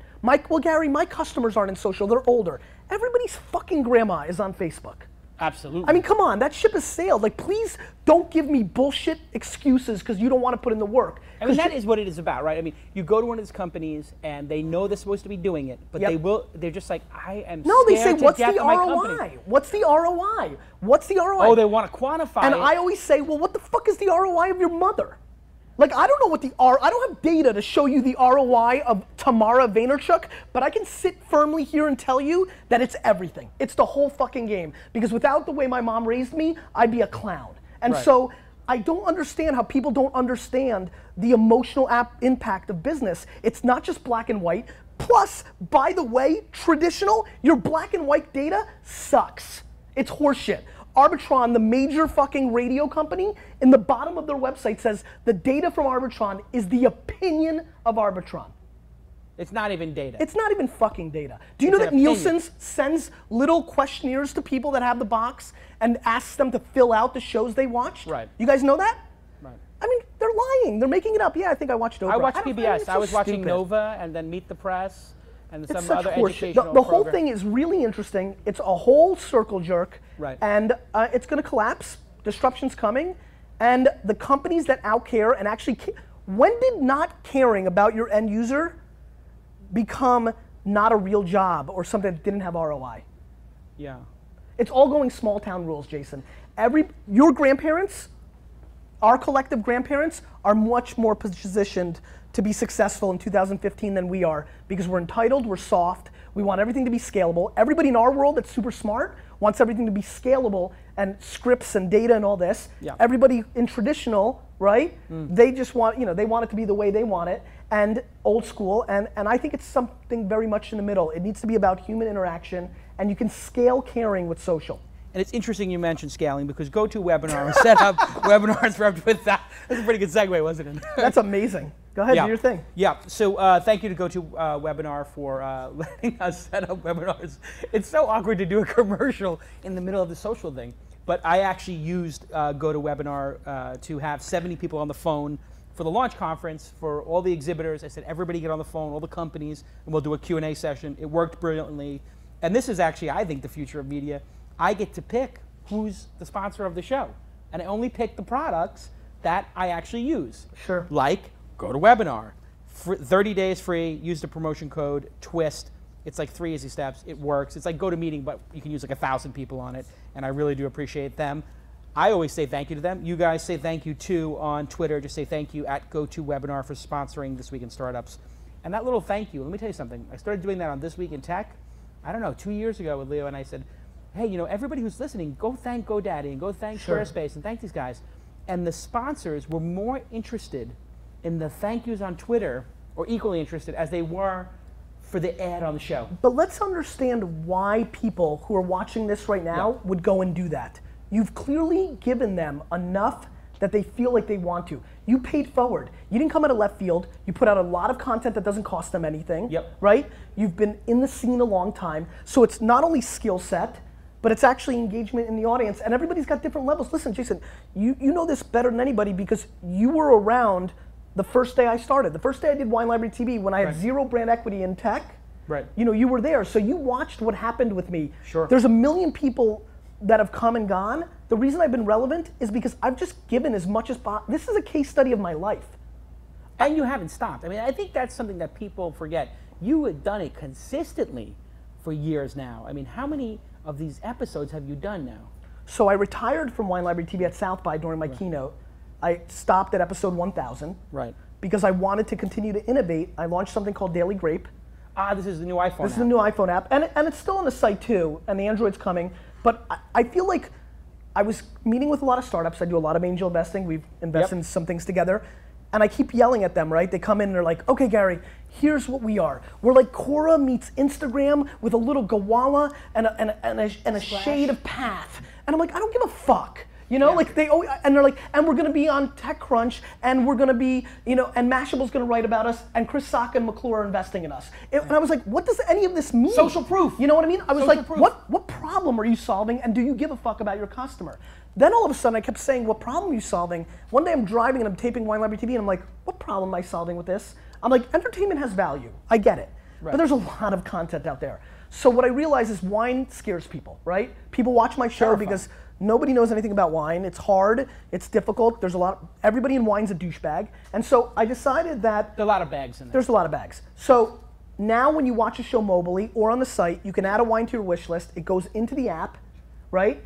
And now people are walking around with their wish list. So you're watching the show, you're like, oh, that sounds good. You hit one button, It's on your phone, and now, you know, you go on a date, you want to act cool, you know, you want to know something, or if you're just shopping and you're into wine, I've just made my content useful. I think useful entertainment is a very interesting evolution to where things are going. You know, you made a very nice compliment to me because I know you've been pivoting heavily into video. You said, I got to give you credit, you were on the video thing early. Very early. I think that I'm evolving into something that's going to really matter. It's useful content. It's actually getting into the flow of their daily lives, solving some problem. Mobile's the game, right? I mean, mobile's the game. So that's that. I used Cabana, which I know did presented at launch. And they won Best Design. Amazing product. So I'm happy with that. It's interesting, a lot of people have been stunned what a non-native app can look like with Cabana, so that's been a fun study. But most of all, it's shorter. You know, my show was like 35 minutes, and I know I'm fun and all, but you know, it's a lot of commitment. It's exhausting. It's exhausting. So now it's 7, 5, 6. All right, snackable. You know, while you're in the car texting instead of watching the show, you know, the road, instead of looking at a fucking billboard, you can watch Daily Grape. And you know, and it's just much more useful. I mean, I'm only 6 episodes in. Yesterday I get an email from a guy, watched a Riesling episode, added to the wish list, went to a restaurant, me and my girlfriend, said, do you have this? The guy said, not exactly that, but close, and we loved it because it tasted like you described. That's me scratching my happy itch of like, okay, good, I'm executing on the thesis. If I enjoy dessert wine and port more than I enjoy regular wine, does that make me like girly? That I like the sweet wines? Does that make me like less of a man? Like no, listen, I mean, listen. What's like a man's wine to drink? Because I like the dessert wines. I'm a huge fan of dessert wine. I love the ports. I love that stuff. No, listen, clearly you're not worried about that. Look at the shirt you're wearing, right? That's true. I mean, it is so pink. It is pink. I rock pink all the time, so you're not worried about being girly. No. You know who you are. Yeah, you're Brooklyn. but I love that You're port. Brooklyn. Absolutely. Right? By the way, can we talk about the Knicks? I'm fucking pissed. What? You don't like the trade? No, I love the trade, but I'd like to make the playoffs. I mean, we're starting to get to the danger zone. It'll be I know. fine. We need a big man. We need Tyson Chandler next year. It's not going to be a problem. This is what happens. If we didn't make the trade, we'd be 1 or 2 games No, above I agree. 500. I agree. It was Now a we great made the trade. We're 1 or 2 games below 500. Me, you, Give and it Fred time. Wilson got into a big Twitter discussion that night. I think we were on the same page. I like the trade. Gave up away a lot. Here's the thing. You should drink Banyuls. You should go try a Banyul. Banyul. B-A-N-Y-U-L-S. Y-U-L-S. It is a late harvest Grenache. It is, in my opinion, better than port, though I love Portugal. It's a fourth of the price. A fourth of the price? I know you like that. Mon Dieu. And it's just tremendous wine. And it's nerdy, geeky, and I highly recommend Banyul for you. All right, there you have it. You guys have any questions there in the audience? I see everybody's listening to Gary. Don't be scared. Don't be scared. Don't be Anybody scared. from Mahalo staff can have a question. It's allowed too. Tyler, do something. Tyler? Oh, Joyce. Oh, Joyce. Go ahead, Hi, Joyce. Joyce. If it's the thank you economy, why not give the book away free? It's a very good question. So the question is, Jesus Christ, Joyce. So the question is, if it's the thank you economy, why not give away the book for free?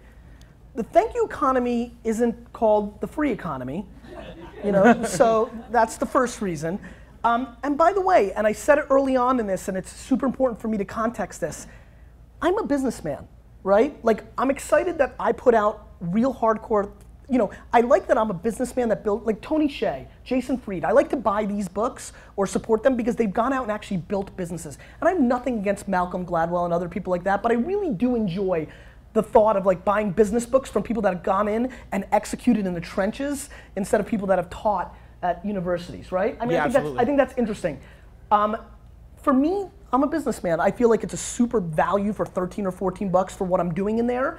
And the thank you economy, the word thank you represents, I almost call this manners marketing. It just talks about a tact of how to handle yourself in a transparent, word of mouth, cocktail party business world. It doesn't talk about, wasn't there a book like that free? Didn't somebody do that? Chris Anderson, right? Chris Anderson did free, I mean, yeah. This isn't about free content at all. This has nothing to do with that. That would be a big reason why I wouldn't give it away for free. It just talks about, holy crap, you kind of got to become better, and you've got to, more importantly than be nice, it's create context. I think I'm just obsessed with that word. I'm fascinated by watching it. You know, the fact that I can look through the crowd and see Wanda because we engage on Twitter, and I don't really know, you know, by old school standards, I don't really know her, but I can tell you right now, the way I feel about her by seeing her through the crowd is definitely different than somebody I've never met before, and it's been based on the social engagement we've had on these platforms. Tonight, we're gonna hang a little bit longer. I got a ton of stuff in the morning. I'm gonna go back to my hotel room, hopefully pretty quickly. I'm gonna lay in my bed. I'm gonna continue to engage with my community because I think that scales for me, and more importantly, me and Lady Gaga and the Biebs, we don't scale, we're people, right? Companies do. Nike and Campbell's and Ford have no excuse. They can hire their asses off to find people that will go in there and vet, tell their story, their brand story, and actually give a crap, answer questions. What job title? Is the problem that there's no job title at these big companies for them? No. Like, oh, you don't make it, you're not the salesperson? No, the problem is there's no Nielsen's report saying that a Facebook follower is worth $1.47. Right. Thank you, Tyler. I mean, you know, say it again. I mean, I think, you know, Hallelujah. It's Amen. coming. By the way, it's coming. And Cloud has started the process. Nielsen's will buy Clout. It'll be Clout Nielsen's, and everybody's gonna in corporate America is gonna be like, okay, great. Now we can. Now we have the green light. What does that mean for the people with the low Clout score, though? They What's get that? Nothing. The people with the low Clout score. Well, that's the funny part. I actually think that's where the action is. Ah. Because if you're Jason, you're used to getting tons of free shit. Yeah, it don't mean anything to me. Right? Pammy Thompson in Arkansas, if she gets some free Doritos, she's shitting her pants. That's true. Everybody's business plan has mommy bloggers. No, that's all. I'm going to get to mommy bloggers. All right, that'll be an hour too. Yeah, well, let's do that for next year. That's a whole racket. Those mommy bloggers, they're shaking people down. If you're a mommy blogger, you better start policing the other mommy bloggers because the brand of people down. The mommy blogger thing is like, you're right. It's like fucking Tony Soprano out there. They're going to get their free shit one way or the other. But it's diluted the whole thing. I mean, the whole thing. I'm talking to these brands. They're so going off of that. Because they're taking everything, they're hoarding everything, and more importantly, mommy bloggers, when you take shit, you better be transparent when you're writing about it because your community's gonna find out, you're gonna get exposed, and you're not gonna have a community. What do you think this company MyLikes? Did you see that the other day they came out? No. You do a tweet and it's an ad. It's sort of like, what's the company here in Adley, There's the a company, Charlie Sheen thing. Yeah, they sell I mean, listen, ads for that. What do you think of that? How does that fit into all this? I've never, listen, as somebody who has close to 1 million followers, I've had all the offers. It's kind of hard to walk away from like 30 G's for a tweet or 5 G's from a tweet, right? I mean, it's not so easy. Do it for charity. You know, charity's a whole nother clutch. I talk about it in this, by the way, and this is something I'm massively passionate about. Oh, look who's calling. Something massively, Kevin, maybe he heard the rock climbing thing. I think that hey, Kevin, if you tweet out, how are you doing? Hold on a second. I'm putting you live on the air with Gary. Hold on. Hold on a second, Kevin. Say hello, everybody. Say hello. All right, we can't hear you. If you tweet out that if I get 100 followers, I'm gonna donate $100 to Japan, you're a fuckface. And so can please everybody in the Twitter world, the Jason Nation, you guys are passionate, you guys are loud as shit.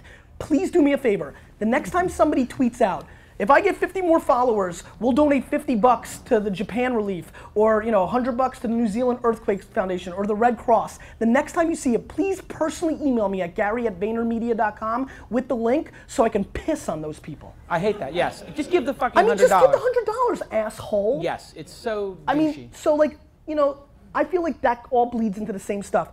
Every person in this room, and definitely every person watching right now, their bullshit radars are phenomenal. We know what's going on. We know that you just want 100 more followers. And we know. We're not that stupid. I'm sickened by B-player marketers thinking they're so smart. It's just tactics. And it's short sight. And it's hooking up instead of marrying. I want my companies to get their customers to put a ring on it, not to just hook up for the night. I like it. Any other questions? I thought I'd give my girl audience? Beyonce a little something. Okay, yeah. Go ahead, Josh. Josh, get in here. Yeah, what's your advice to people who have a personal brand, like a celebrity or something, and they have too many followers to really engage personally? I don't believe that. So here's my thing, and I don't know if you guys could hear on the, could they catch it on the video? No, so okay. you I'll repeat repeat it. The question is, what if you're a celebrity or a personal brand, you have too many followers to engage one-on-one, right? Here's my 2 thoughts. First of all, I think effort is grossly underestimated. Effort is something that I don't think we're putting enough chips on, because as somebody who literally tried to engage with every single engagement, as things started happening in my life, I remember last year in January, my sister had a baby. It was a big deal, super exciting. I was kind of off the grid for 2 or 3 days. And a couple tweets popped up saying, Gary V, you changed. You know, you used to respond to every one of my tweets. You haven't responded to my last 2 tweets. Before I could even go in there, because I was still sitting in the hospital responding to people, you know, before I could even go in there, my community jumped in and said, no, I just got a tweet, I just got an email. I think that there's no excuse to not try. I can't wrap my head around, if you have a community, why you wouldn't spend an hour a day responding and not replying. For example, I just did Pierce Morgan's show. It's coming up on You did? I did. Wow, how was that? It was cool. Yeah. You know, in there, I kind of called him out. He was kind of talking, I go, Pierce, look at you. He was asking me about this. I said, Pierce, look at you. You're a big star. And he was really funny. He was like, say it again. I was like, okay, you're a big star. And I go, and this was a great moment. I hope they don't edit it out. I'm like, but you don't care about any people watching your show. The only people you're tweeting with is Seacrest and Oprah and all the other celebrities, and you think you're so cool. How about the actual real people? The bottom line is this. I don't think there's a number too big. If 14,000 people tweet at you and you respond to 300, that means a whole lot to those 300. And you systematically fight against the tide. You can't necessarily win and get to everybody, but that effort is being seen by the world. Go right now, tonight, and look at like 500 or 50 or 100 internet celebrities or real celebrities and look at their timeline. I will guarantee you that 99% of them are pushing out shit and retweeting, which is another thing. We did the whole Japan thing, here's another one. If you retweet something that was awesomely said about you, you're fucking bragging. Like we need to start. I'll stop. You know, I'll stop. I mean, it's why are we not putting human elements to this stuff, right? I mean, like it's like me saying. I actually thought that's what Twitter was for. You know, so my point is this. My point is, if you're putting in the effort, there's value. People are feeling that. You go look at my stream right now. Here's what you're gonna see: 90% at replies and 10% me pushing out stuff like that's about my book. Right, you know what I mean? And so I'm not scared to push. You know, I don't want to give it away for free. I want to sell stuff. I want people to download my app. I'm not letting anybody leave here tonight unless you show me that you have the app on your iPhone. You know, so I'll get gangster. Doors are locked. But you know, I definitely feel that people are just not caring about the end user enough because we didn't have to. Let's call a spade a spade. We just lived through the great box era, the big box store, Walmart, Costco, right? These companies didn't have to. It was about price, it was about convenience. Social equity is gonna matter. It's happening every day, and it's just very, very obvious to me. Either I'm gonna be very right or very wrong, and I'm gonna bet on myself. I think you nailed it. I mean, when I went to New York for the holidays, I got snowed in, and the way I got out on Virgin was they were following me on Twitter. Yep. I direct messages with them. I got them on the phone. They got me out on an early flight. Then I was in New York, and the guys from the Knicks said, "Oh, you're in town?" Because I tweet every Knicks game. Yep. They said, "Are you coming to the game?" I said, "Yeah, I'm going to get some tickets for it." They said, "Oh no, we got tickets for you already. Come." Yeah. Second row. And you're feeling that now because you're a brand in the space. I think it trickles down from your mountain. Right now, you're in a different place than a lot of people. They look at your follower count, you've got brand equity, this, that, and the other thing. What I get fascinated about, I'm actually not so fascinated about how you get treated and I do and Kevin and that. Yeah. Actually, I actually don't give a fuck about that. I'm curious about when it trickles down the mountain and we start treating Sally, Arkansas, and Timmy, Iowa, and Peter, LA. Is that really going to happen? Yes, because here's why. They're spending that money to get those people now. They're giving it to newspaper ads, they're giving it to Google. So if you were running one of the airlines, you would just say, fuck it, no more television commercials. Let's just hire 100 people, or let's cut 25% of the commercials. Now you're getting more interesting. Listen, I love traditional media. By the way, I'm glad we got to this point. I'm a huge TV guy, radio, print, billboard. It doesn't sound like it, I'm all in. Here's my problem. I don't like the pricing. I don't think the pricing's relevant to the Yeah, I mean listen, I bought billboards for my book. Instead of $16,000, I paid $1,000. How'd you do that? I went gangster. Nice. I negotiated. I said, I'll pay you this. And they're like, all right. I mean, like, you know, I mean, it's pretty scary what you can get when you start asking, right? So anyway, I think that you have to have a better mix. And I think that if you and the funniest part is, I'm talking about layering human beings on top of technology. If you look at Groupon, Google wasn't buying their tech. I don't think anybody here can't, you know, any developer in this building right now could have probably replicated the tech in 48 hours, right? Yeah. They weren't buying the mailing list. If Google wanted the mailing list, one little design change for 2 weeks on Google, and they could have had that mailing list, right? They wanted the what? The brand? No. They wanted the salespeople who had the relationships with every little sushi restaurant and Chinese restaurant and liquor store and Pilates place. The human element of Groupon is dramatically more valuable than you can imagine. Is that the biggest social business that's been built? I would look at it that way. Yeah. You know, maybe. I mean, during this whole curve, I think it is very fascinating. By the way, I think this is such a big maturity of the internet itself. What we're talking about is not social media. We're talking about the internet's only 17 years old. It's only been 17 years since AOL spammed all our mailboxes, right? And it's maturing and it's bringing human elements to the table. Here's a little alert. We're humans. Yes. It's how we roll. It's what we do. It's who we are. And I'm just fascinated by this tremendously. Let me ask you a final question. Yeah. If tomorrow you woke up and all the Gary Vaynerchuk stuff you've done, all the books and all the consulting, let's say all that somehow magically wrapped itself up. I don't know, somebody came and bought all those assets. Right. Now, clean slate, there's absolutely nothing on your punch list. The email box is at zero, email box zero, and you've got, you know, tons of money in the bank, whatever. Right. What would you do? What on a business level? You know, obviously you spend time with your family, but on a if you could professional just level, do that hard cut and then do something else. Would you be a talk show host? Would you want to make a movie? Would you want to be an athlete? What would you want to be? You know, I like selling stuff. I'm a retailer, right? So I probably would do a retail startup, but I would tell you this, and I've said this to a couple of close friends because I think it's so weird and I'm not sure it's like a normal thing to think, but I always get very like transparent on your set, so even more so than normal. I secretly want to lose everything. You want to lose everything? I secretly want to lose everything. I've secretly, for a while now, have been interested in the thought of the internet and alcohol being banned. And what would happen?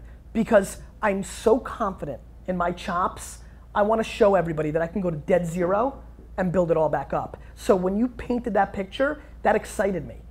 Because I would love to start, the happiest I've been during this whole journey hasn't been where I am now, which is right now, I'm at the height of my popularity and financials from this whole 5-year run since Wine Library TV started.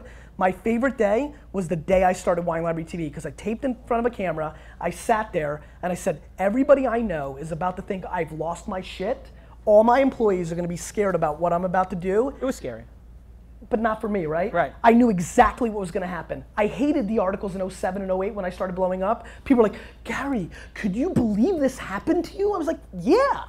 Like, I knew that I had the chops. I knew I was going to work every hour. Well, everybody was scared to just look into a camera and talk at that time. There was like 3 shows. It was you, Zay, and then at some point Rocket Boom. And it was like, okay, well, there are 3 things to watch on the internet. Yeah, I just. And what was it? You saw Zay? Was Zay the inspiration? Here's what happened. WineLibrary.com was rocking. I sat closer than we're sitting right now to my lead developer. It's how I learned all this. It's how I learned about you. He's like, check out this guy, Neil Dash. I'm like, fuck that guy. Check out this guy, Jason Cocky. Fuck him. You know, I was like, fuck all these guys. Waxy.org. I don't give a shit about these guys. I'm better than these guys. But then I was like, wait a minute. These guys are onto something, right? Every day sitting there. You know, in 2001 when he started, he's like, why are you going to Yahoo? Check out Google. I'm like, this is the dumbest site I've ever seen, a blank white page. How are these fuckers gonna make money? I'm glad I wasn't making predictions back then. You know, I kept looking and blogging and Blogger and I'm like, fuck, I wish I could write. I wish I could write, which is so funny about all this. Because then I would blog. And then when I saw YouTube super early on, I was like, okay, this shit is interesting, right? And so then Zay came and they're like obsessed with Zay. Every lunch break I'm sitting there trying to sell wine and they're like bawling over themselves. And finally I hung up one sales call and I was like, I could do that. And they were like, no, and then I was like, fuck, I gotta do this. So I was like, fine. So basically, they were so obsessed with Zay. And you know what it actually was? It was Rocket Boom signing a deal with TiVo that tilted me. Right around that same day with Zay, like a week later, they said, did you hear that Rocket Boom signed a deal with TiVo? And at this time, TiVo was like, that was like the iPad and iPhones and like rolled into one. Oh, when TiVo was like, that's it. I mean, I couldn't even, you know, it was it. And so I was like, holy shit, really? And that was it. Literally, I was like, okay, 1, I got to prove my developers wrong that I'm better than Zay, and 2, if you can sign a deal with TiVo, this thing is going places.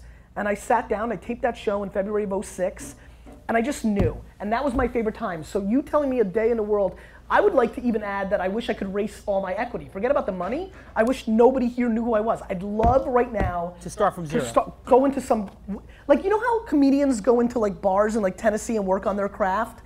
I kind of feel like that. As a startup guy, he's like, I'm just going to go I feel like I want to go to like Sri Lanka right now and start businesses. Just start like, I feel like like version of Groupon there and just see if you can get it going. I'm just so, Jason, I'm going to tell you one thing right now. I so don't care about stuff or money. Everybody knows I want to buy the jets. Right. But I can say it here. I'm going to break more news for you. I really don't care if I buy the jets or not. I'm obsessed with the process. Yes. I'm obsessed with the process, the grind. I like to see, am I as good as you because you sold, weblogs? Yeah. Like, I want to see, like, I see fucking Andrew Mason with Groupon, like, fuck. Tony Hsieh, I'm like, fuck. It motivates me. I'm hungry. But what I know is that I'm not the kind of guy that's going to build those kind of sites. I'm the marathon runner. I know that everybody's going to wake up in 35 years and be like, fuck, he got some things right. He was good. And so that's what and when I write these books, I'm in the business of being right about 3 years from now. In Crush It, I went bonkers on Tumblr, right? Yep. I got so many emails in 2009. Why do you like Tumblr? Like, Tumblr's stupid. Like, Postgres is gonna kill Tumblr. Like, all this shit. Yeah, now Tumblr's exploded. And it's number 3. I mean, if you talk to any normal 15, 16, 17-year-old in America today, they're on Tumblr. They're growing by 250 million page views a week. It's one, and I'm starting to get emails from people like saying, how did you know that? Why did you think that? You're now seeing a lot of bullish stuff on video, right? Yep. I get a compliment from you in there. That means a lot to me because you're not a clown, you're an executor, you build businesses. That was because I did it. And making this pivot to mobile and doing a newsletter, people are gonna be like, holy shit, the freemium mobile thing. And so you kind of keep trying to show your chops. I'm in the business of showing my chops and executing, and that's what I'd like to leave as a legacy, because legacy is all I care about. Wow, Gary Vaynerchuk, another amazing episode. Let's hear it for Gary. Thank you. Well done, well done. And thanks to our sponsors, of course, Trada and GoToWebinar, and thanks to Squarespace for hosting a bunch of my websites. Amazing company. You know Anthony. He is one of the best entrepreneurs in the whole game, and nobody knows him because he's not a self-promoter. Right, he's not. He's not like us. No, he's just like, I'm putting my head down. Head down, behind the scenes, built a business. Right? Yeah. When everybody was giving away platform for free, he's like, why? Here's how I'm going to do it. Yeah. I mean, that conversation needs to be had. I mean, look, Apple's about to become evil to everybody, right? Like, people are going to start realizing it's about closed and making money and all this stuff. It's going to be a very fascinating space in 24 months. I can't wait to come back and talk about those things. Awesome. So thank you to Squarespace. Blah, blah, blah, blah, blah. And be careful you watch it. Yeah. Oh, hey, before we close, what do you think of Kevin's situation, I guess? At Dig? Yeah, Dig, and just like, got his ass kicked a little bit in the last 6 months, but now he's coming back. He's got a new startup, supposedly. So here's my thought on this. What do you think of him as an entrepreneur and like what he's going through? So here's my thought on this, and Kevin, listen, called during this interview. He's a friend of mine. I kind of equate it a little bit to Wine Library, believe it or not, in some ways for me. Like, in the wine world, everybody's so happy that I got distracted by social and like kind of, right? Because like everybody's like, oh, like we were gonna be it, right? I know Kevin is such an entrepreneur, right? Like, I don't want to talk for him, but when you start losing passion in something, it's not going to be successful. And I actually think Dig's decline alongside Kevin's passion for it proves his skill more than anything else. Right. If you really dissect it properly, and of course I come from a clouded lens, he is somebody I feel emotional about, but I think it's fascinating to watch. Like everything I've become less passionate about has not done as well. And I mean, the second I turned off Crush It, the first time around, its Amazon rank did not do as well. And so I think here's a very interesting time for Kevin's career, and it's gonna be interesting for a lot of us. Second acts, third acts. I mean, this is all so new, right? We're all so new, we're all new to the game. Like, by the way, it's why I think here's a bomb. I think Jeff Bezos is a better entrepreneur than Steve Jobs. I think Bezos is better because for me, he's continued to innovate so much out of his circle. It's not just Amazon. It's not just Kindle. It's, EC2. It's the services, which is, by the way, soon we're gonna have conversations that if Amazon services go down, our economy's in trouble. Like, it's so important. And how about Mechanical Turk? And how about buying Woot and do the deal? How about buying Zappos? In this book, I say the day the thank you economy was born was when Amazon bought Zappos, because they didn't buy them for more shoes. They bought them for culture and understanding where this world's going. And so, I think Kevin His jury is still out. He did something. He did something very special. He's one of the faces of the world that we all know. Yeah. My most happy day in 2006 doing Wine Library TV is when Wine Library TV made the front page of Dig. I didn't even know what happened. It was what you lived for. And I'm very curious about what he's going to do next. And he doesn't get credit for Rev 3, which is doing tremendous. Yeah, I think he's, I know him extremely well. I've been in a lot of entrepreneurial jam sessions where people show their chops. I have a very good feeling he'll be successful. Don't forget, he was a fast follower to Twitter with Pounce. Right. And Pounce did a lot of things that Twitter just implemented with media. Still hasn't done. Right? Yeah. And his big downfall there was a lot of the downfall I see in myself, and you probably feel it too. When you're a hardcore entrepreneur, you try to do too much shit. Yeah, the ADD gets you. It gets you sometimes. It gets you. All right, guys, we'll see you next time on This Week in Startups. That's what it's all about, man. They said money is the root of all evil. What? Funny how it feeds my people. Yeah. We ain't gonna live like equals until we get the money, spend the money, and defeat you. Yeah. Money is the root of all evil. What? Funny how it feeds my people. Yeah. We ain't gonna live like equals until we get the money, spend the money, and defeat you.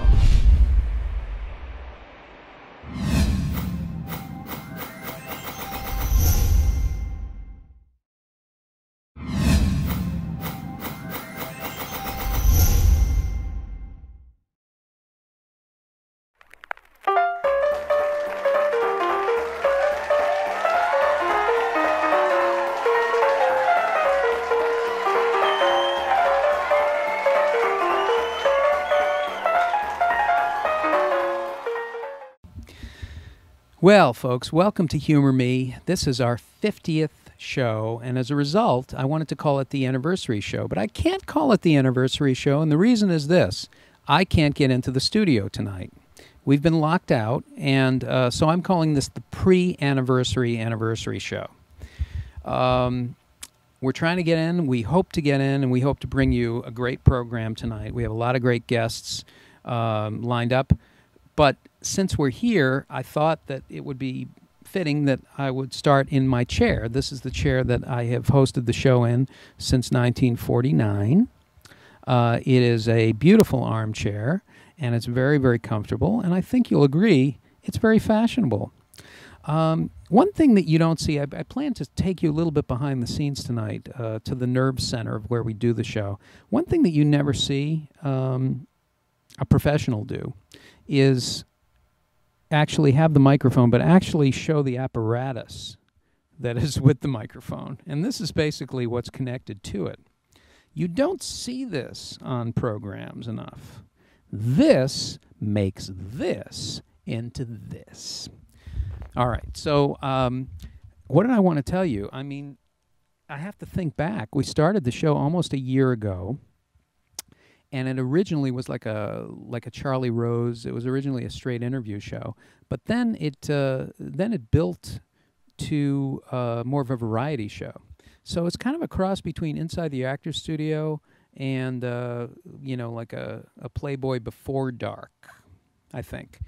But we've had some of the most amazing guests. We've had musicians and actors and comedians and comedy writers and playwrights, amazing people. Through all aspects of comedy, and we try to get to know the whole person as well as the funny people that do it. And so it's been a show where creators come. It's all about the creators from their perspective. But one night we had on, this was an amazing mix of guests. We had David Cross on Skype from New York, from his apartment. And then we talked to him, of course, about all kinds of things, Mr. Show, Arrested Development, and Inside the Actors Studio. And then we had on a full band on the same show, made up of Gary Stockdale and some of the best studio musicians in L.A. You're going to love it. It's great. Let's take a look at those clips. I'm going to try to get into the studio, and let's start our 50th show off with a bang. Then we come to Ghostbusters.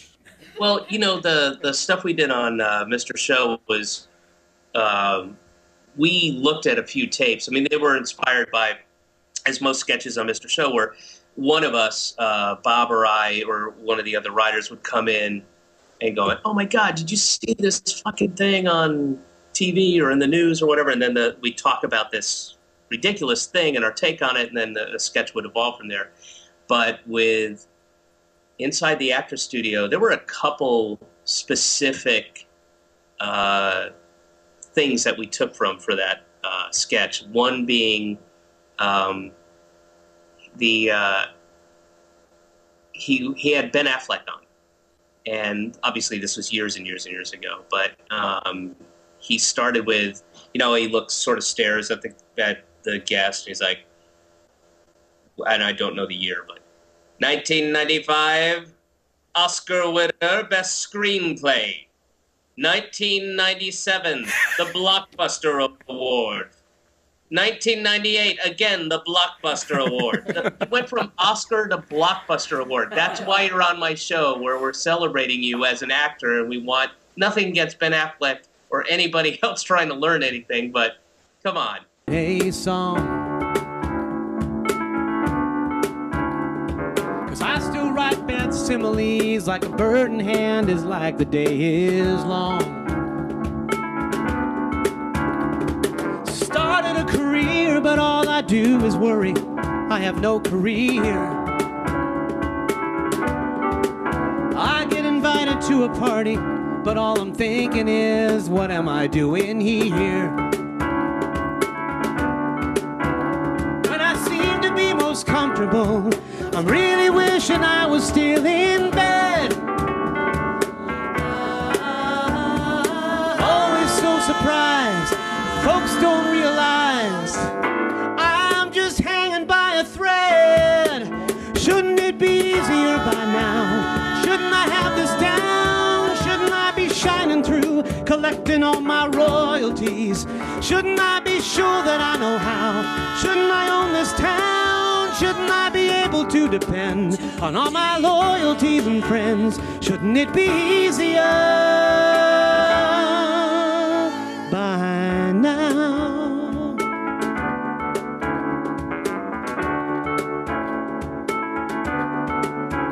Hello? Anybody home? Guys? Can't get in, cannot get into the studio itself. Cannot get in. Cannot. Can't do it. Folks, right now, I'm still trying to get into the studio, so the show has not officially begun. It will start, I promise you that. You're watching Humor Me. You're watching the 50th anniversary, actually the pre-anniversary show. We've done 50 shows. And, some of the shows, you have good old-fashioned comedy. And you know what good old-fashioned comedy is? It's someone doing a spit take. Take a look now and watch Todd Glass do it to perfection. And then after Todd, you're going to recognize maybe a gentleman who created a show called Everybody Loves Raymond, Mr. Phil Rosenthal. Take a look at these clips, and we'll continue our journey. It's a journey of trying to get into the studio itself. Watch. No, I have I have stories about Steven Seagal. I won't do it here. Everything will be after, and it'll be on the bootleg of the show. Yeah. I like one of those shows. They claim that everything, look, you got to pay the price to get the bonus. We're not going to talk about it here. We just dribble out enough to make people want to. Yeah, you guys, I love you, but look, this is big business. Yeah. Obviously, I'm dressing like a king. Obviously, I am. That shirt looks good on camera, though. You know what? This shirt is actually quite an expensive shirt, and it was worn in the jungles of Costa Rica. And I'll tell you more about that. I can't talk about it here. Everything. No, I can't. Funny? I can't. I went to Costa Rica with this is a true story, with the Rolling Stones. I got to open. You know what? We'll talk Next about week? it after. Yeah, we'll talk about it after. Because it's such a long story. We'll put it in the after show. When the Beatles approached me, and this is when they were still alive, even though I was only 2. You toured with the Beatles? I snuck in. Oh, tell me about it. Well, I would love to, but not now. Oh, now when? is not the time for it. You know what? Maybe later. Later. On the bootleg. Yeah. And I call it bootleg. We make people order that, but then we don't order that either. They go, now listen, we give a little more. We're basically doing Kickstarter for our own comedy careers. Right, what else you got to ask All right, me? here's the thing. Here's the thing. Try to make your questions short so I can talk a lot. Okay, great. Who? Real spit take. Do we have a wipe in here? That's a first on the show. That was a real spit take. Wait a minute. I tried. I have a mop. Wait a minute, Larry. Good, Todd. Certainly was it quick. Wow, that was great. Good stuff. Well, you got the right guy. I'm Mr. Hip and Edgy. I mean, why come to me, right? Why go to the deli when you really want Chinese food? I don't understand. Right. Right. So I could only do what I do. And thank God Ray was on board with it. I mean, when we met, we didn't know what the show would be. Right. We really didn't. And I've said this before, but I asked Ray just as I would ask you from meeting you for the first time. So tell me about yourself, you know, where you're from. And he said, I have twin boys and an older daughter. I live in Queens. My parents live close by. They're always bothering me. I have an older brother who's a police sergeant. He lives with them. He's divorced. And he touches every bite of food to his chin before he eats it. And he's kind of jealous of me. In fact, one night he came over, he saw my Cable Ace Award for stand-up, and he goes, it never ends for Raymond. Everybody loves Raymond. And I said, well, there doesn't seem like there's anything there we can use. Oh my God. Oh my God. Wow. Wow. But when I said to Ray, I think that's the show, Ray being Ray went, what? Right. I said, why not? First of all, you never acted before, so why not make you you? Yeah. That's also what I was thinking. Sure. This seems as good a situation as any. A guy caught between his wife and the parents, especially the mother-in-law. Right. A guy caught between women, a guy trying to just be left alone when his brother is this way, when his kids need him, when his wife needs him, when his mother wants him, sure, when his father's gruff. What I didn't know about the personalities of the people in his life, I filled in with the personalities in my life. Wow. And when I sat down to write a pilot, I remembered a story that I told at my brother's wedding as the toast from the best man, warning his new bride that maybe she shouldn't be so excited to be part of this family. And the story I told was the Fruit of the Month Club story, where I actually got my parents' Fruit of the Month, and I got that phone call from my mother. What did you do? The fruit just keeps coming out. What did you get us in some kind of cult? I can't talk anymore. There's too much fruit in the house. Yeah. So I got a nice laugh from the reception. Yeah. And, you know, if you're not a stand-up comedian, you remember every laugh that you get in public, right? Cannot get in. Can't get into the studio. Yeah. Can I just say, Houston, we have a problem, because right now I feel like I'm on mission control. Folks, excuse me, I have to talk to the people. We are in the midst of trying to get into the studio. Maybe they have a Slim Jim or some kind of fancy named tool that we can use. Oh man, I really want to do the show, especially since it's our 50th pre-anniversary show. I'm pre-excited to do it. Let me tell you about this. We have some great music acts on the show. This is a satirical singer-songwriter, one of my favorites, songwriter, Grant Baciocco, and you're going to love him. And then after that, you're going to see something amazing. You're going to see Telly Savalas. He's actually come back from the dead to do the show. And not only is he there, Andy Kindler is as well. Take a look, enjoy, and then we'll be back trying to desperately get into the studio so we can do a proper show. Enjoy. Thanks, Ed. Great to be here. I'm going to play a song. This is Ed's favorite song that I wrote. So it's a little love song that I wrote for a girl, and I'll dedicate it to Ed tonight.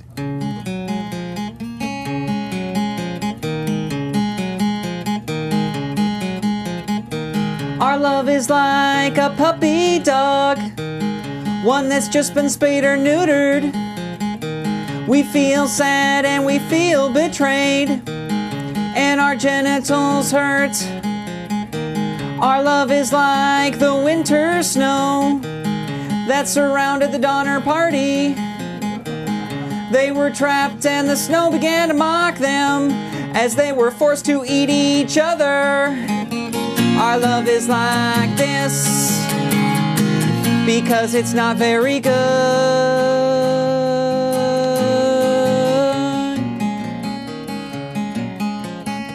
When people look at our love, they can't look away. It's like a car accident you see on the freeway. Our love is like this little love song, pretty but pretty simple. The longer it goes, the more annoying it gets, and it's best when it's over. Our love is like this because it's not very good.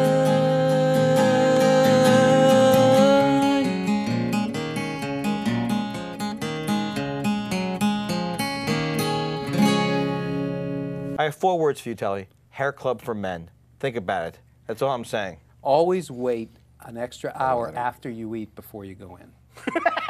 I love this guy. This guy. I used to watch his. Him? Are you kidding? Yeah.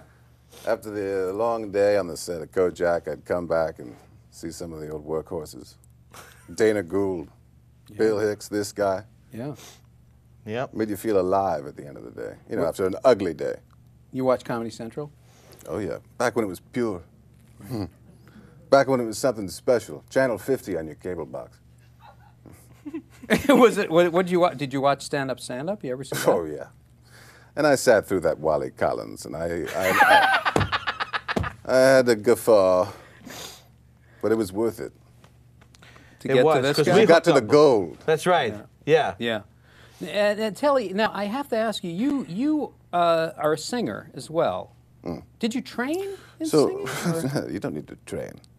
I'm an interpreter. Right. Not a singer. Hmm. You see, I take the words and I offer myself through them. What has Ed been saying for the last hour? Can you Because I interpret can't figure that out. No, I have no idea what that is. There's no language that can It's so funny that you say that, because I can do that. Uh-oh. Oh, my goodness. Here we go. Tell you. This is what Ed's been trying to say this whole time. And now, the end is near. And so Ed faces the final curtain. Nice dissolve. My friend, I'll say it clear. I'll state my case, of which I'm certain. I lived a life that's full. I traveled each and every highway. And more. So much more than this. I did it my way. Is that amazing? I mean, that's Andy Kindler and Telly Savalas, played by actor Tom DeMena. Amazing. We have done everything on this show. We've done characters. We've done live music. We've done psychics. We've had great interviews with great comics. We've had writers, performers, directors, actors. We had a comedic accountant who was very good for a while. But I can't get into the studio, and I, for one, you know, I'm starting to feel a little bit drained. But you know what can pull you out of a big drain is seeing somebody like a Margaret Cho, for example. How's that for a segue? Margaret Cho, I met in San Francisco, probably when she was 17 years old, I think. And you just knew that she was going to be a great comedian, and you know, you just knew it, the way she carried herself. So Margaret Cho is going to tell you about the first time she did stand-up. And then following that is some more great music with one of the funniest, multi-talented people you'll ever meet. Karen Kilgariff used to be Ellen's head writer. She's an actress, but she's a great singer, and she has a great song about Jesus. And Jesus, I wish I could get into the studio. Take a look. And Kenny, I don't know if you have it. Yeah, we have a big graphic for it too. It's very exciting. But my first time, and it can be anything that it means to you, but I guess the first thing would be the first time that you did stand-up in a club. Can you go back to that time and sort of paint the details of what that was like for you? Well, it was at the Rose and Thistle Comedy Club on Polk in California, where my parents had the bookstore underneath the club. They owned the bookstore there. Mm-hmm. And so I worked there. And so I was able to come up and go, like, kind of watch the comedy that was going on. And I did a set. And the first time I did a set, I don't remember any of my jokes, but Brian Funnigan took me aside and gave me several sets after that. He gave me a whole bunch of nights to come back and do it. I don't know why he did that. He saw something in me. Maybe he liked me, or I don't know. I was very young. I was like 16 years old, and I mean, I don't know if I would have continued if I hadn't had that encouragement. You know, somebody putting down all these dates for me to do.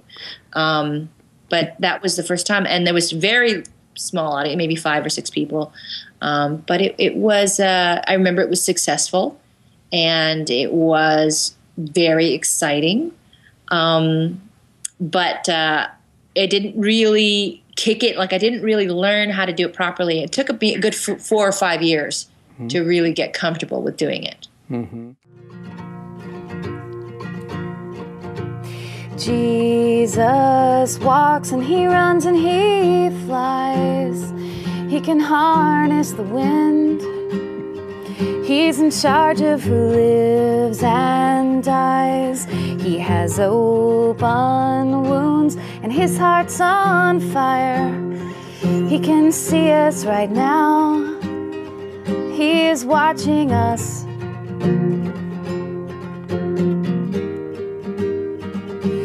Oh my God. Oh my God. He's behind you. Jesus lived, then he had to die because of your sins, because of how much you lie. He forgives you now. You'll see him soon. And then when you do, he will smash you.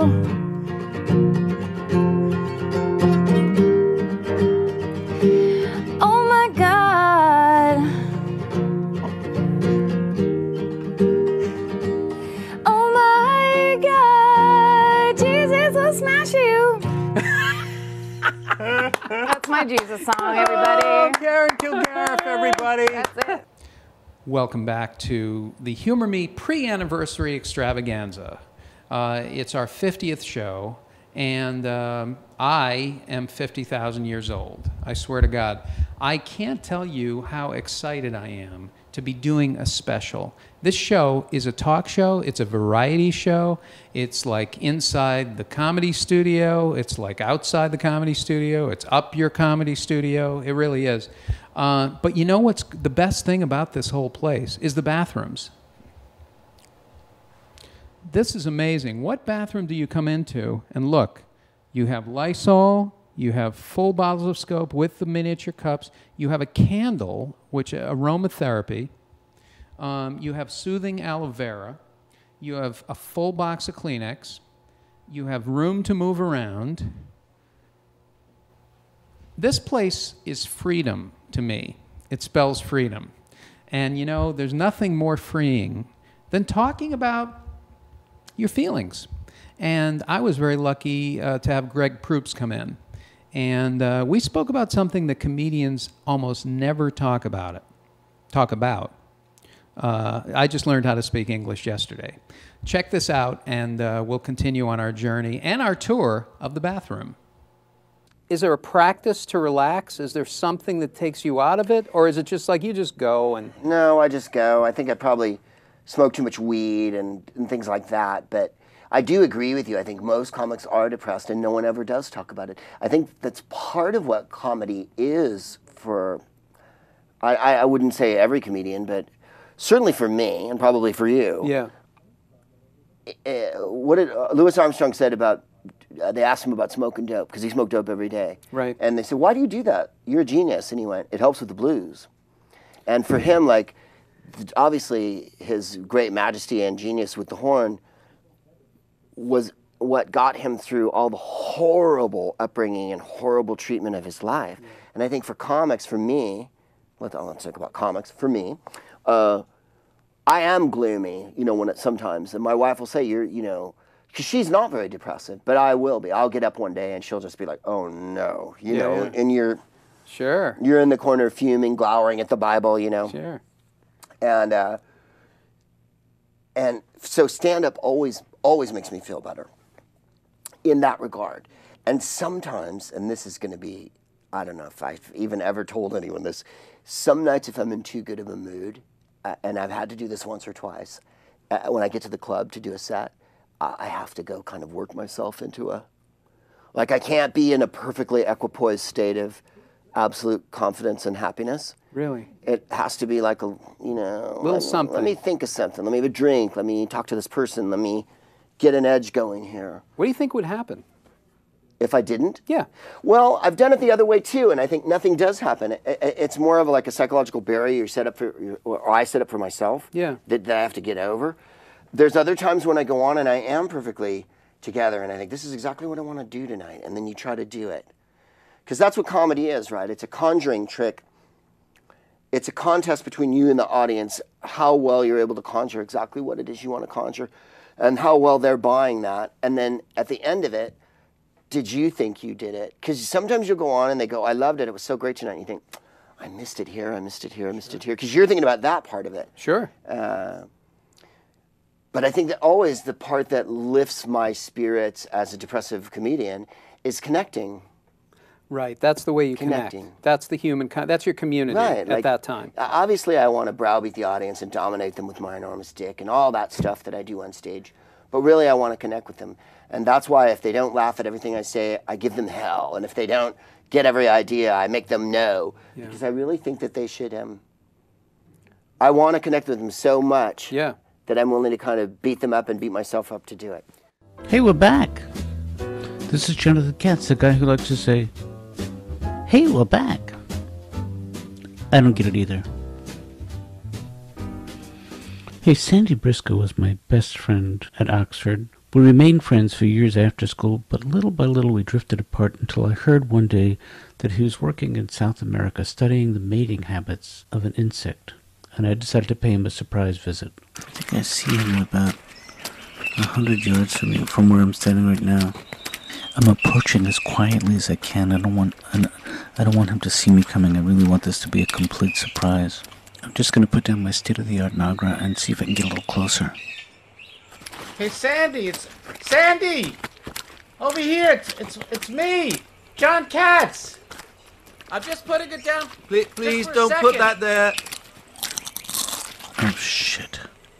So in that 1 second, not only did I destroy 20 years of friendship, I also destroyed the insect that had been on the endangered list. Now it can't be endangered, because there's nothing to endanger. I returned to New York with my tail between my legs, and I looked up my old friend Rachel Simon.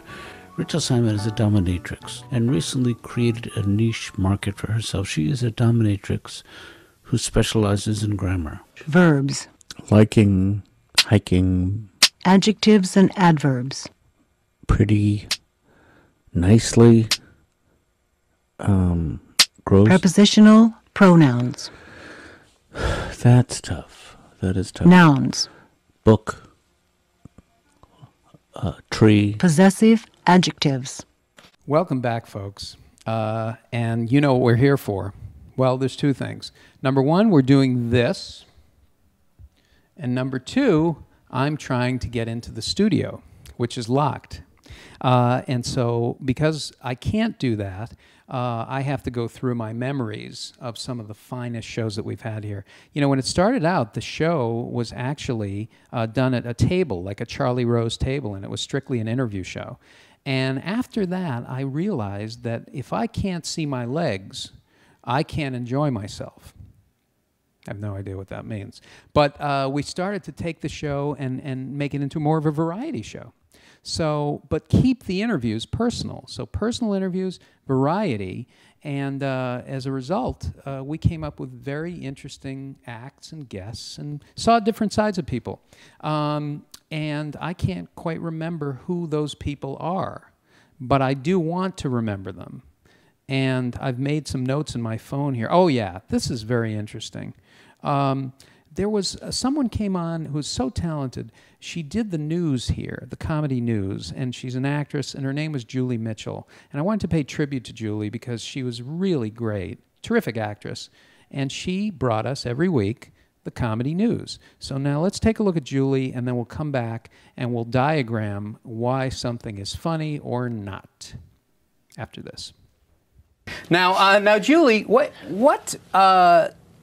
you have your own segment. You are free to do with it what you like. Uh-huh. Is the Julie Mitchell effect something that you think suits you, or what do you think? I have other ideas for you. I have other ideas for names for my segment for you. I've been thinking a lot about it. You tell me what you think. Okay. The first one is Fame. I'm gonna live for a while. The next one is Julie's private box. So it's like my private thoughts, and I think outside the box. So let's put a pin in it. Private box. Let's hold. Okay. How about oh, this one's an acronym. I think that's what you call it. Okay. It's and it stands for I can't help it. I was born funny. That's fantastic. You know what? I kind of like that. You like that one? I like that. Okay. The Margaret Cho Show. Not. Been done. We'll have to clear it with Margaret. We'll get her back and we'll find out. Okay. There's more. There's more. Good stuff though. I'm the next big thing, and I don't mean fat. I like your attitude. Do you like that one? I like your attitude. Eating crow, crapping fame. Bingo! Ding ding ding ding ding ding ding ding ding. I think Say it again. Eating crow, crapping fame. Love it. Well, folks, I am drained, as I said earlier, and I'm excited about this show. I can't tell you how much fun I've had hosting it. If only I could get into the studio, I could show you. But we've been looking at some clips. This is the 50th pre-anniversary show. A real anniversary show is coming up. But we thought we'd show you some of the highlights of what we've done here. And one of the highlights of being here is the espresso machine. This is a machine that actually, it's an x-ray machine. It actually is you can get your cash out of here. It takes Visa, MasterCard. It also recognizes your photo ID. You can actually get fake IDs here if you want. It's fantastic. And if you want coffee to go with it, that's fantastic too. And I wonder what this button, there is actually a button here that says liqueur. And I'd like to try that right now because I could use a drink. When doing the show, one of the things that we figured out is that we can ask these questions, Fast Five. We ask 5 questions that are unrelated, and people have 60 seconds to answer them. Well, one night we had not only one of the great comedians of all time, Kevin Meaney, on from New York, but his daughter was up. His daughter, Kate, and they answered the Fast Five together, and it just killed me. It knocked me out.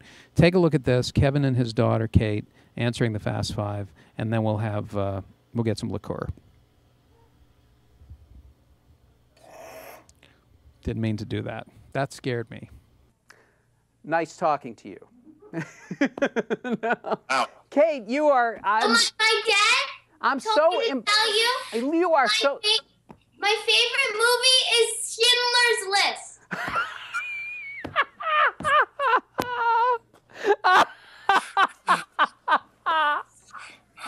That is fantastic. You are my favorite person in the whole world. See what I tell you? You are the most beautiful. She told me at the Friars Club to tell everybody I wanted to be a nun when I'm older. Yep. And I guess everybody laughed at that. I love Kate. She's amazing. Okay, and what is your favorite story to read to Kate? When the Grinch Stole Christmas. Good that you mentioned that. Look at this. Oh, very nice. Very Grinch-like. Not bad. Okay, what is a movie that has changed your life? Schindler's List.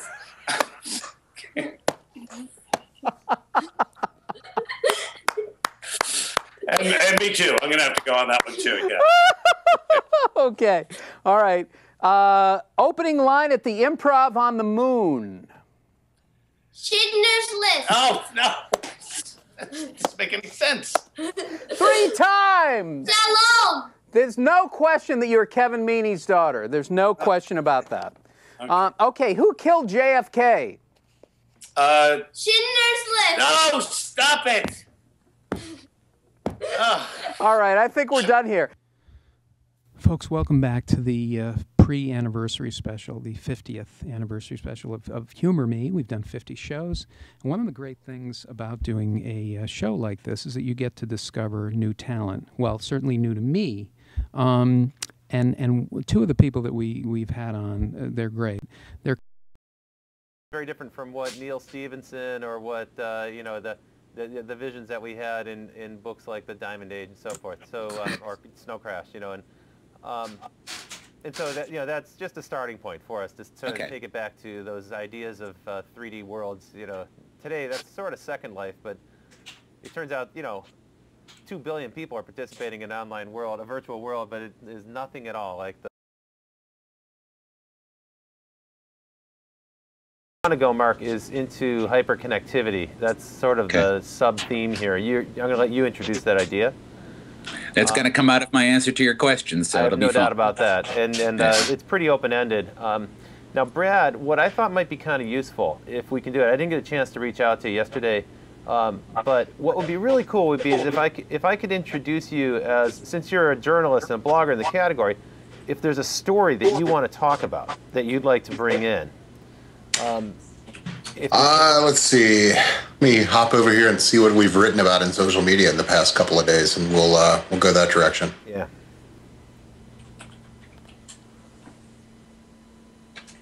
I liked your piece about the Wi-Fi issue in the Apple, by the way, because I have that problem. What an absolutely frustrating nightmare my past 3 weeks have been for that. Let's see. I didn't see anything in your particular bailiwick that might be useful. Otherwise, I would have recommended it. Yeah, me neither. Unfortunately, it's been a outside of the massive stories, which are, you know, a couple this past week. As far as ones that I've written myself, no. Okay, so what are the stories that you would? What do you think we should talk about then? Is there any particular tale you want to talk about? The theme for today is people power, which is a good theme. It's so broad, and that's everything from how fast trends break when people retweet them. You know, at one point, the tweeting of Hurricane Irene was outpacing the storm's progress. So people, you know, the spreading of information about the storm was spreading faster than the actual storm itself. So that's kind of a neat idea. I've actually got one that I am working on for this weekend, which fits into this really, really well. And essentially, what I did was I asked the question of how your social media connections have empowered you either to find a new job, you know, to take a trip that you wouldn't have otherwise done, things of that nature. And I got some really cool stories out of that. Well, that's great. Why don't we go with that? And I'll introduce you as the North American editor for the Next Web. And I'll say you're working on a story in this category, and I'll just toss it to you, and you can introduce it just the way you did. And so, so the idea is I'm going to introduce you one at a time. First, Mark. I'll spend a couple minutes with Mark. We'll get Mark to give us some, you know, kind of long-term perspective from his background, and then bring it up to date. And at that point, then Brad, I'll introduce you, and I'll say you're working on a current story. Then we have kind of two sets of things. You may have gotten the briefing pack from Caroline. If you've had a chance to look at that, Caroline did a good job of taking this week's episode, People Power, and giving us a couple different bullet points. The first one is about velocity. MTV with this kind of astonishing number of people tuning in, 12 million viewers, which is a really big deal for a cable channel. And then and their social media traffic surged 76%. The flip side is an older story, which is BP social media, how they kind of blew it there. I'm not quite sure we need to dwell on that. And then Mark, I don't know if you saw the thing I just sent you this morning about WikiLeaks. Yeah, so you know, there's been this kind of concerted attack on WikiLeaks from the media in the last week or so. Well, okay, sure, ongoing, fair enough. But you know, just in the last week or so, there's an attempt to discredit them because they were trying to say that they're not secure. They spilled all this document. WikiLeaks sidestepped it. It was The Guardian.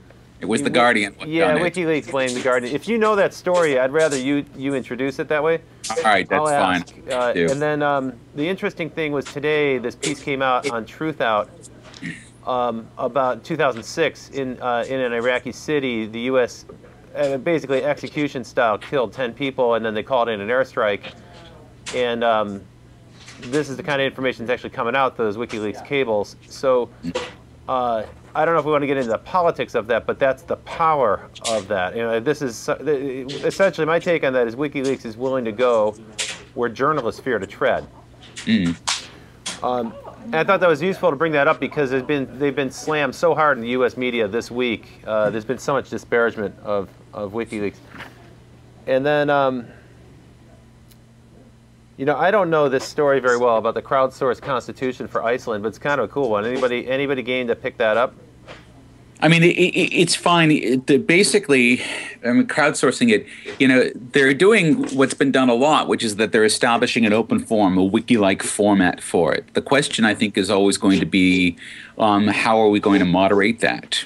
You know, is it self-moderated? Are there people going to come in and moderate it? In other words, how do you get Icelanders who are relatively uniform in their opinion, but how do you get them to be coherent and uniform? That's always going to be the difficult task. And no doubt there's some expectation raised. If I participate in that forum, I have an expectation I'm going to get heard, I'm going to have a voice. If they don't satisfy that, there'll be a backlash. Just so you know eyelines, let me tell you about eyelines here. So why don't you look at what you think is the camera? So I can tell you if, yeah, okay, Brad, you're right on, and Mark, you're good. There's a little glow on your face, but it's okay. You're both pretty good. So is that how you're going to be looking when you're doing the show? There we go. Okay. Yeah, you look good. Brad, you look good. Can you see me okay when you look that way? No, actually, I can't see you at all because my normal camera position is behind me. So here, let me flip this to the normal position. Don't. Okay. No, it was good the way it was. Yeah, I was going to say that's the problem. I got windows all the way behind me. Oh, it's not that bad. Is that easier for you to do the eyes so that you can see me? This is way easier because then I actually have screens in front of me. Producers, that seems fine to me. Can we do it that way?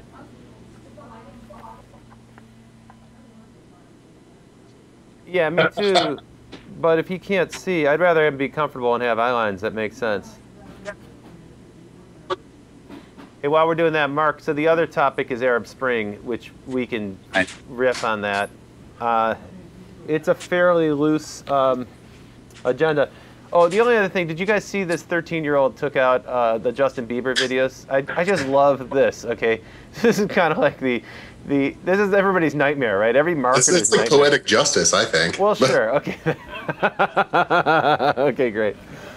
Oh, and then one other thing. So Yelp and Facebook, the daily deals, I thought that's noteworthy, and I'm probably going to bring that up. This is obviously completely different from the more political stuff we were talking about, but there's so much buzz right now about Groupon's impending IPO. And impending implosion, depending on who you read. That's exactly right. And there's already, you can read the same blog twice in a row and get both points of view, so it's a little confusing. But interesting that Yelp and Facebook are pulling out. Amazon's going full bore. So unfortunately for Groupon, they're not out of the woods. I would not want to compete against Amazon. I think we're good. Okay. I made a full screen for you, just so you have okay. what we're talking about. So whenever you talk about all the Twitter and stuff. Yeah, Twitter, Facebook, and email are all on there. So you do that. Okay. Everything else good? Yeah, I think we're great.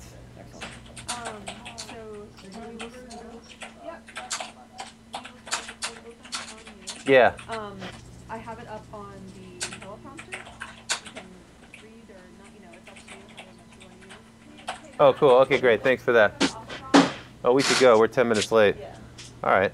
So, okay. We're going to have this up, and then as soon as we're done, the last line is all that and more right now on this weekend social media. If you want that to be your cue for when they go to the network open. Yeah, I'm going to do it in the other order. So I'm going to say this week on social media, it's all about people power, how ordinary people do extraordinary things, and to help us, we've got. I'll flip that right okay, I mean you don't have to. I can do that without. But so the guys know, as soon as I mention the two guests' names, we roll the title sequence. So you're going to say Mark Pesci, right on the party. That's right. Okay. How are we describing Mark? Mark Pesci. I just said writer and entrepreneur. Oh, writer and entrepreneur is what we're saying. Okay, great. Yeah, that's fine. That's the cold open, and then I'll come right back into Mark after the opener. Say the last thing about all this and stick around. I didn't see that. Can you scroll down on the prompter? Can you scroll on the prompter? I did.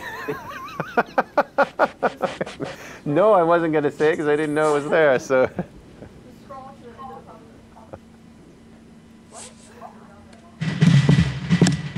That's okay. That's okay. That's fine. Let's just go. Let's get going here. Guys, it's a conversation, so Brad, don't start until I introduce you, but then once you're on and you do your story, then it's a three-way flow. And I'll try my best to make sure we patch the conversation together. All right, we're going to get started here in just a sec.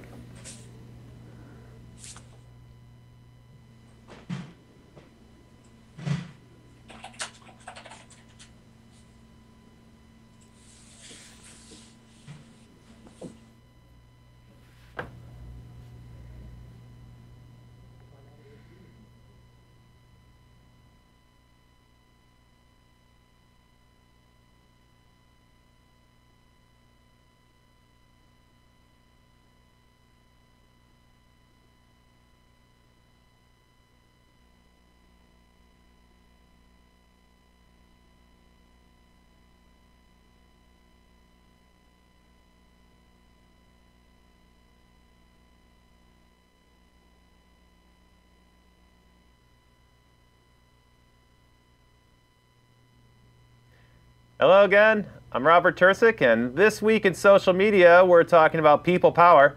It's all about how ordinary people can do extraordinary things with social media. And to help us with this topic, we've got two great guests today. Mark Pesce, a writer and entrepreneur and scientist. He's in Australia. And we've also got Brad McCarty, who's the U.S. editor of The Next Web, coming into us from Nashville, Tennessee. So stick around and watch This Week in Social Media.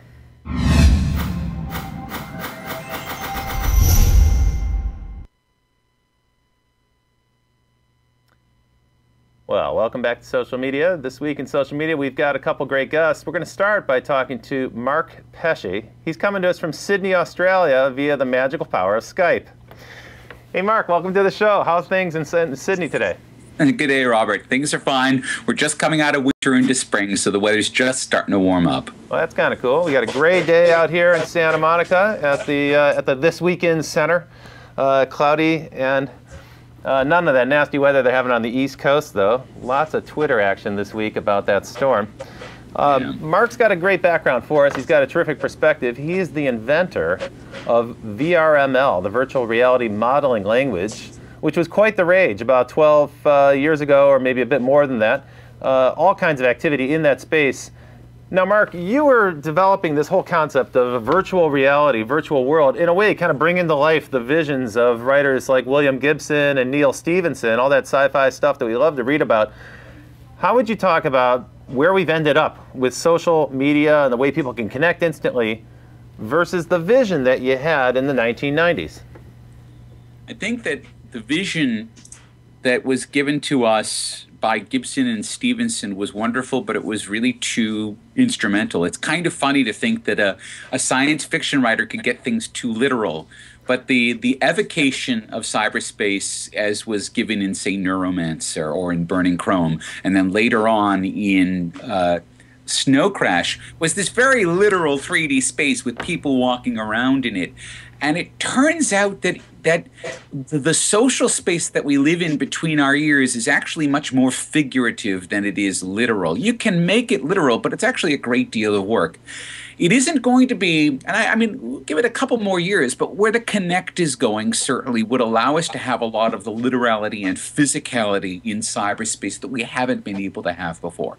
But we haven't had that, and people were very, very content to just connect because there's so much power that comes just from being able to connect with people everywhere that it kind of made everything else with the avatars and the spaces and the theme parks and the flying penises irrelevant. People didn't need any of that because they were so busy actually just communicating. That's exactly right. It turns out, just 140 characters of text is a great way to connect with people.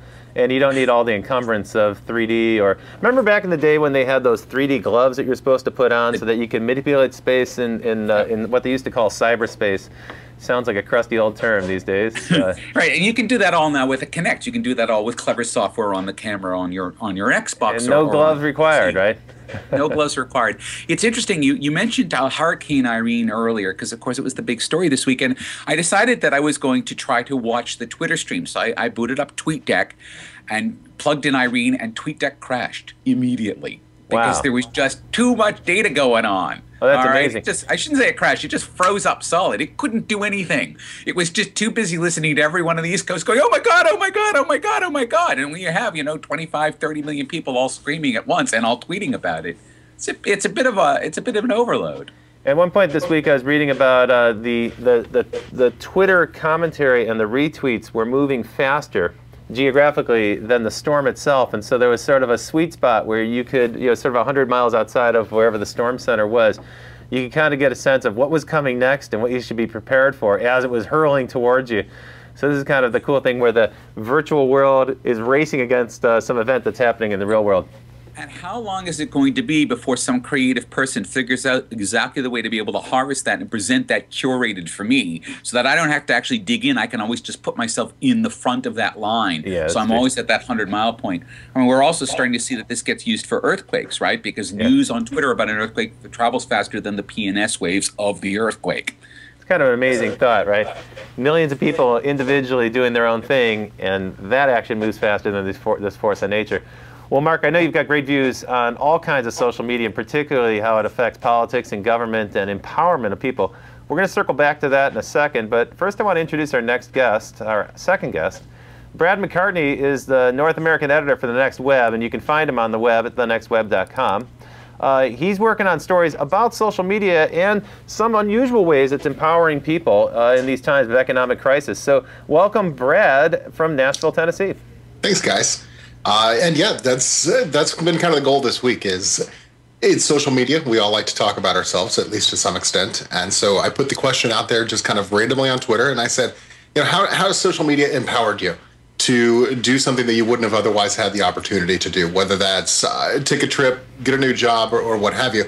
And I got some really incredible stories back from people. And as I'm scrolling through my email here on them, kind of set myself up for failure at least an inbox overload because people, I found out, had a lot of great stories to tell. So we'll talk about that here in a bit, I'm sure. That's cool. If you've got one you want to share with us, we'd be happy to hear about it. Of course, we'd be happy to hear from our audience as well. So folks, don't forget, email us at twisocialmedia@thisweekend.com, twisocialmedia@thisweekend.com, and of course, we're on Twitter at TWI Social Media. We'd welcome your feedback. We are all about social media. So tell us what you like, tell us what you want to hear about. And we've got these two great guests, so we're ready to take your comments right now. So go ahead, Brad. I think probably one of the most interesting ones was from one of the Next Web's readers who is based out of the Philippines. And, I'm sorry, in Indonesia. I have another one out of the Philippines. It's kind of a cool story as well. But the one that was in Indonesia is really interesting in that essentially she found herself unemployed. And, it's a tough job market worldwide right now. And so she turned to social media and just started doing the things that she was really, really interested in. And ended up running a social media campaign for a presidential election within Indonesia. Even though that particular candidate did not come out to win the election, I came away with some really great insights from what can happen, the power of the campaigns and what have you. And essentially what it turned into beyond that is that now she's getting a lot of offers to do some public speaking, to do some social media coaching and things of that nature. And so, what started out as just being something that she sat down and said, okay, I suddenly have a lot of free time on my hands, and I'd like to do something with that, has developed into a full-blown career for her. She's certainly not the only one. Even here in the States, we're seeing people do that, where they find themselves suddenly unemployed or they have some spare time, and they get passionate about a subject. They turn to these social media tools. They start to become expert in them just by working their passion, by communicating about what they're most excited about. And as it turns out, that's how you become an expert. And it is that easy to learn about. It's empowering and kind of a cool idea, right? You can invent yourself. You can reinvent yourself. You can actually start to build your own media empire right from the comfort of your own home, just like you two guys, and probably plenty of our people who are watching this at home as well. Well, let's take a look at a couple of the stories that broke this week. In terms of big media, one of the things we always talk about is how social media intersects with big media. And this week there was a good story. Often we hear about media companies not handling social media particularly adroitly. It's not a great skill that they've got. Most media companies are set to send messages out. They're not really great at getting messages back from their audiences. But one company that's handling it very well is MTV, and with the MTV Music Video Awards, they did an awesome job of integrating multiple Twitter feeds. At one point, they had 12.4 million viewers watching, which is a great statistic there. And so here we have the VMA Twitter Tracker, the Video Music Award Twitter Tracker, and you could actually watch the real-time social interaction during the show. A great way to get the audience engaged. And here you have some screenshots from that, and obviously, as you can see from the volume of the tweets, this was an accelerator on audience engagement, a key metric for TV channels. And so here's MTV leading the way. Any reaction there from my guests on that particular story? I'd be happy to hear. Well, it's interesting. The first time I saw this effect was during an event called Eurovision, which really doesn't get any traction in America, but is huge in almost all of the rest of the world. It's a big music contest that happens in Europe. It happens over a weekend. And the first time it started happening, I think 3 years ago, people started to tweet it, both in Australia, which gets it delayed, and in Europe. And you could actually have a water cooler effect, but the water cooler effect is now amplified, not just across the boundaries of a city or even across a nation, but across a planet. And I think that as that penny dropped, people started to understand that social media creates the common place, the common water cooler for everyone to experience something, whether it's Hurricane Irene or whether it's Beyonce announcing her baby bump. In one place at one time. That's true. In fact, this is the interesting thing about social media, particularly real-time media like Twitter, where you've got the instant impulse response from people. In a way, it syncs up great with real-time events that are happening in the world, better than any other media because there's nothing in between. There's no time, there's no editorial review involved, so it's kind of pure stream of consciousness, what people are thinking. In a way, you get to peer into the minds of millions of other people. That's kind of a fun social experiment. Speaking of Beyonce, that was a big story. I mean, for social media, that's a pretty big milestone. The news of Beyonce's baby bump actually generated a record 8,868 tweets per second.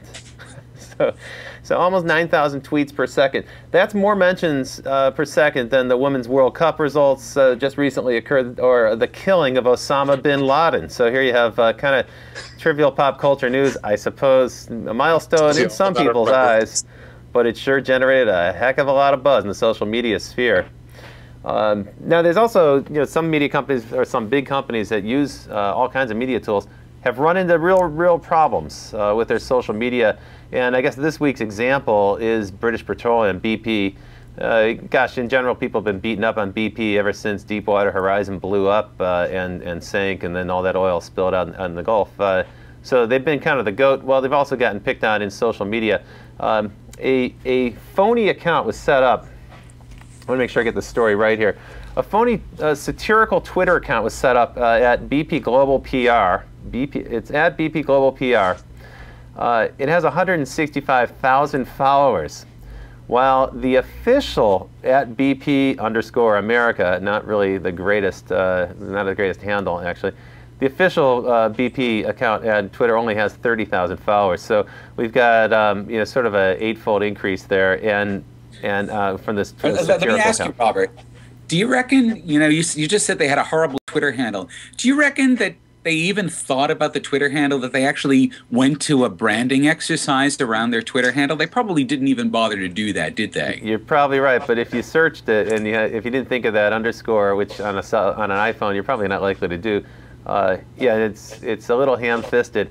There's a million ways to go wrong, of course, and gosh, it seems almost gratuitous for us to pile on BP at this late stage in the game, but I think we want to point out the disconnect here, that their marketing effort is so disconnected from what someone might be trying to do to get to their feed, that they screw up the branding of their feed. In other words, they don't even get out the gate before they have shot themselves in the foot. That's actually really true. Yeah. They're not the only ones. I mean, I've seen this happen with media companies right here in Los Angeles, where one of the biggest problems is that the people that run the companies are not themselves users of these tools. So they're not really that conversant with the medium. And it seems a little strange to me, right? If you were, it would be as if you were in the movie business and you said, well, gee, I never actually go to theaters and I never watch movies, but I know what people are going to want to hear about in a theater, in a movie. It's a little bit the same, right? If you're the head of PR in any type of communications field, any kind of company that uses communications, it's criminally irresponsible for you not to be using these tools yourself and getting familiar with them. And Brad, how does it work in your line of work? Like, how do people communicate with you? Are they using social media? Are they using traditional stuff like email? They're across the board, really. The vast majority of my communication, my inbound, comes via email. However, I get pitches all over the place. You know, whether that's through Twitter, I've gotten Facebook messages, which I never respond to actually, but I have gotten them. You know, I'll get people adding me on LinkedIn who say, you know, I'd love to connect with you so that I can talk to you about this product or what have you. It is really across the board. But you know what's interesting when you bring up about the BP thing, not to pick on BP, but brands as a whole. You know, there's an understanding in marketing that the reason why you have other people operate as your PR and other people write your advertising is because brands as a whole are uniquely unqualified to see themselves how their consumers see them. Yeah, it's true. They see themselves in a completely different light. So, you know, I run into this a lot with people pitching themselves on startups because everybody loves to talk about how they have the next big thing. They're going to be the next Facebook or the next Twitter. Right. And the reality of it is 99.9% of the time they're not. And so they don't see themselves that way. So even, 140 character pitches over Twitter come across to me in a really poor fashion so much of the time. Well, that begs the question, what is an effective way to pitch an editor or a journalist then using social media? Is there an effective way that you've seen? Yeah, actually, I do some pitch coaching. I talk to startups about this. I've spent some time talking to the guys from Techstars about this as well. There are a couple of things to understand. First and foremost, I may love startups with everything that I am, but I'm really, really incredibly busy. From the time that I sit down at my desk to the time that I actually can get up and leave, God only knows what time that is. I have, at any given moment, maybe 20 seconds to look at a pitch. And so, just like when you're doing an elevator pitch or just like when you're stepping up on a stage, you've got about 3 or 4 seconds to catch my attention. You got about 5 seconds to hold it, and then about 10 seconds to give me the fade out and tell me how to get in touch with you. So anything beyond that, and I mean, honestly, Twitter is perfect for that. I've gotten some of my best pitches on Twitter because it forces you to be concise. It forces you to cut out all the fluff and to get rid of every buzzword and tell me exactly what it is you do and how you're going to do it and how I can get in touch with you if it interests me. There you go. Useful insight on how to pitch an editor. 140 characters or less. There we have it. That's great. Well, it makes good sense, right? That's a journalistic moray from way back when, which is keep your information in the headline, right? The headline should sell the whole story, and the first paragraph should contain all the news value. If you don't read beyond that, you should have gotten the gist of the story. So in that respect, Twitter is just carrying on a grand tradition of journalistic excellence. Well, it is a funny thing. You raised that point, though, about companies kind of being tone deaf to their audience. So in a weird way, companies that have relied on traditional media, in a way, they're not really well equipped to adapt to the new environment, and their audience is moving on ahead of them. Their customers, in a way, have migrated to these new platforms, and they need roller skates to catch up with them. They're not really adept at listening, so they say they are, right? Marketers always say, "Oh, we love to have a dialogue with our customers," but if you look at how they spend their dollars, they're buying broadcast media and they're talking at people. They're not really listening back to them. They're not in that habit. The second issue, they love to have their customers think they're having a dialogue. That's the thing. Yeah, that's right. So people and people are getting tired of being lied to, and that's going to be a theme for today and for future shows. And now they have a way to talk about it, right? So you see this constantly, certainly in Twitter, but there's also plenty of blogs where people tell you just how badly companies suck and how mad they are about it. The other issue we raised last week with Simon Mainwaring, who is an expert in marketing and branding using social media. He was on the show and he pointed out that when companies start to use social media tools, they actually need to start to train the entire company, because any employee, it could be somebody in customer care, it could be somebody in human resources who's posting a job, it could be somebody who's in the marketing department or an executive or a staffer. These people are all playing the role of a representative, and so they have to start to learn how to talk in the voice, how to speak in the voice of the company. Yeah, and that's another area where it just falls down, because again, that speaking in the voice of the company portrays a lack of authenticity, and that will hang you up as effectively as anything else. I mean, this comes back to the idea that a lot of organizations think that social media is a function that can be delegated to a department or an individual, and of course, the moment there's any sort of real connection with that department or individual, it implodes because that department or individual has become the connection point to the entire rest of the planet. Doesn't hold up. In fact, the only thing you can do is make it part of the basic thinking and task across the organization so that everyone in the organization is capable of stepping up with some sense of guidelines. And guidelines are different than brands. That's the thing. Yeah, true. The guidelines are things that people can work with. Brands are things that people fight against. Well, you're right about that. That's true. Brands are typically very controlled messages, and the guidelines you're saying really got to be based on some kind of corporate ethos that everybody buys into. And if there's no authenticity behind that, if it's just an edict from management, well, it's going to ring hollow. On the other hand, if it's values that the company really truly believes, we can all think of companies that do that. You know, I think of Ben and Jerry's ice cream, New Balance shoes, to some extent maybe Nike. Last week with Simon, we talked about a number of brands that do seem to represent the corporate set of values, and then those are going to come through in all their communication. That's a real challenge, right? If you run a company now, you've got to have integrity, and the integrity is going to come through in every type of communication. Might explain why some of those big media executives steer clear of social media, because they don't necessarily stand in sync with the values that they actually hold. All right, well, here, moving on, I want to move on to another topic.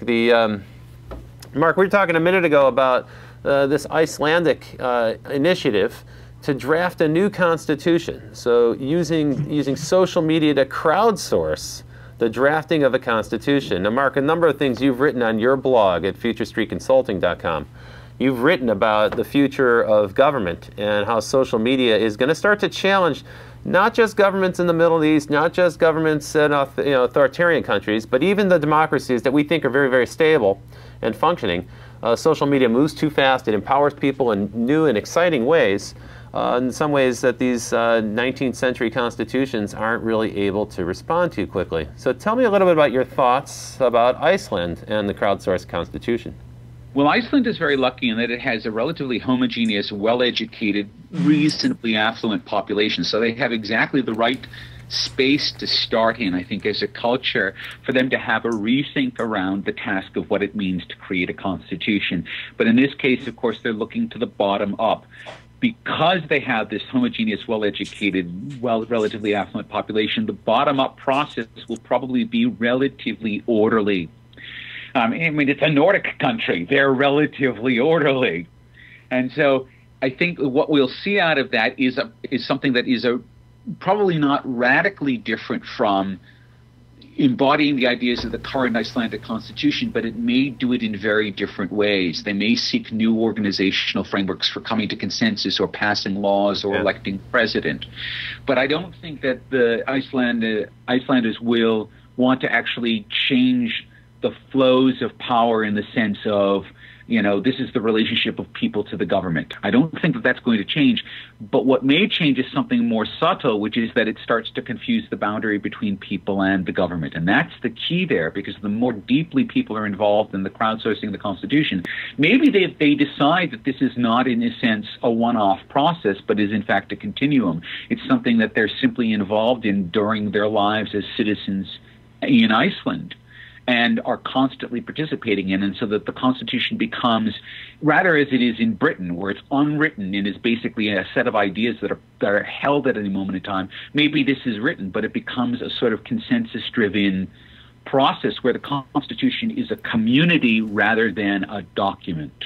And so one point you're raising then is these Western democracies, I guess you would say, you know, your role as a citizen in one of these Western democracies is every few years you have this ritual of participation where you go vote, you cast your vote if you bother to. The reassurance ritual, which is what Toffler called it. But apart from that, you have relatively little interaction. Here, certainly in the U.S., we have very little interaction with the federal government. You know, if you go to the post office, I suppose you get a chance to see them. You vote once every few years, you know, every couple of years, and that's about it. And so we don't really have that much truck with the institution of government as citizens. And yet, with hypermedia, you're able now to link in and participate in ways that are really radically different. And so I think one thing we can certainly see is that democratization of media is going to lead to a reinvention of democracy itself. It seems quite obvious that that's a trend that's going to happen, because there's an expectation that begins to rise. As governments turn to social media and invite this kind of participation in, well, then there's going to be an expectation that comes with it that participation is going to be meaningful, that people are going to have a lasting voice. And now I don't know if governments are really ready for that. You know, they invite people to participate. The police, we talked about this just 2 weeks ago. The police in Birmingham and in London have invited citizens to help them identify some of the hoodlums and some of the people in the riots there. And so once you invite people in, there's an expectation that they're going to have a meaningful role, and that meaningful role is going to last. Right, and that tends to work best at the local level. I think the transformations that we'll see in governance will start at the local level because it's easiest to be able to really adapt the mindset of a permanent citizen participation in the local context. And I think from that it will then eventually emerge into state context, into federal context. But I think it's probably not a bad idea for us to be thinking locally right now and working on local solutions. I've been doing a lot of thinking with the city of Sydney around what it means to be a connected resident of the city in 10 or 20 years' time. And at one level, it simply means that I, as a city resident, should be able to have a good sense of what other residents in my city are in interest networks with me, who is interested in development, who is interested in ecology, so that you can think of the city not just as a collection of people, but as a set of interest networks, and that the city is there in part to establish and to amplify those interest networks within its residents. So it's Mark Pesce coming to us from Sydney, Australia. And thanks to Telstra's awesome broadband in Australia, Mark's coming through as this kind of macro blob. It looks like you're coming from some virtual space there, Mark. Some kind of you're all kind of bitmapped and macro blocked out. A little bit grainy image, but giving us a very important message there about how the change to expect is not going to be at the federal level, probably won't be at the state level or the provincial level. It's most likely to expect that on a very, very local level. We're seeing examples of that all over the world, so you don't have to go as far away as Australia to find examples. So Mark's doing cool things there in Sydney. You know, in California, in San Francisco, and also in New York City, you're starting to see governments experiment with opening up government information. You know, for instance, the Office of Information in New York City has done a great thing where they've opened up all kinds of data that previously was all captive proprietary format, and now it's opened up and people are creating apps that allow regular citizens to manipulate it and experience that data and understand it in different ways. Which is kind of a cool idea. So this is a new way for people to participate, not as voters, not as taxpayers, but as people who are actually contributing actively to the managing of the information and then also finding solutions to problems. So you have a new role in a way, and it's a constructive role. It's not just a critical role. Brad, any perspectives on that from where you are? I can't quite hear you there, so we're going to have to patch you in. I think there we go. Right. I coughed earlier, and I thought I would save you guys from my cough, so I muted. And I promise next time I'll just cough. I think it's interesting that if you look at humanity as a whole, that humanity is rather entrepreneurial in its spirit. And so how I can relate this is that I've been talking to some local city governments, Boulder, Colorado, went to Omaha, Nebraska a few months ago as well. And what I found was that anytime that you get any type of government intervention, either positive or negative, you're not going to break the entrepreneurial spirit of the people that are involved. And so I think that holds true when you're talking about the empowerment of social media, when you're talking about how this is going to work as far as, you know, a crowdsourced constitution. People are going to stand up, and they actually are going to organize themselves, at least to some extent. Now, you brought up an interesting point kind of before we got into the show that Mark brought up about how do you get them to organize themselves to the point that they can actually be constructive. And I think that that's the thing that we have to look at now, and that's going to be the number one challenge. But government will neither make nor break the spirit of a person on the whole. I think in individual cases and in some cases we'll go a little bit more macro scale. But, you know, as a whole, the power of humanity is going to survive that. And I think social media really does empower that. Interesting point. It raises the question about, you know, these structures, these institutions that we've got, these government institutions that we've got that were designed for an era when, frankly, most of the population was agrarian. And the fastest message that moved at the speed of a horse, you know, a rider on a horseback. And so perhaps those institutions themselves are going to be the next thing to be disruptive. Certainly we've seen that happen in very rigid and very brittle governments, particularly in the northern part of Africa and the Maghreb region, and in some Arab countries, where you've had super tight government control.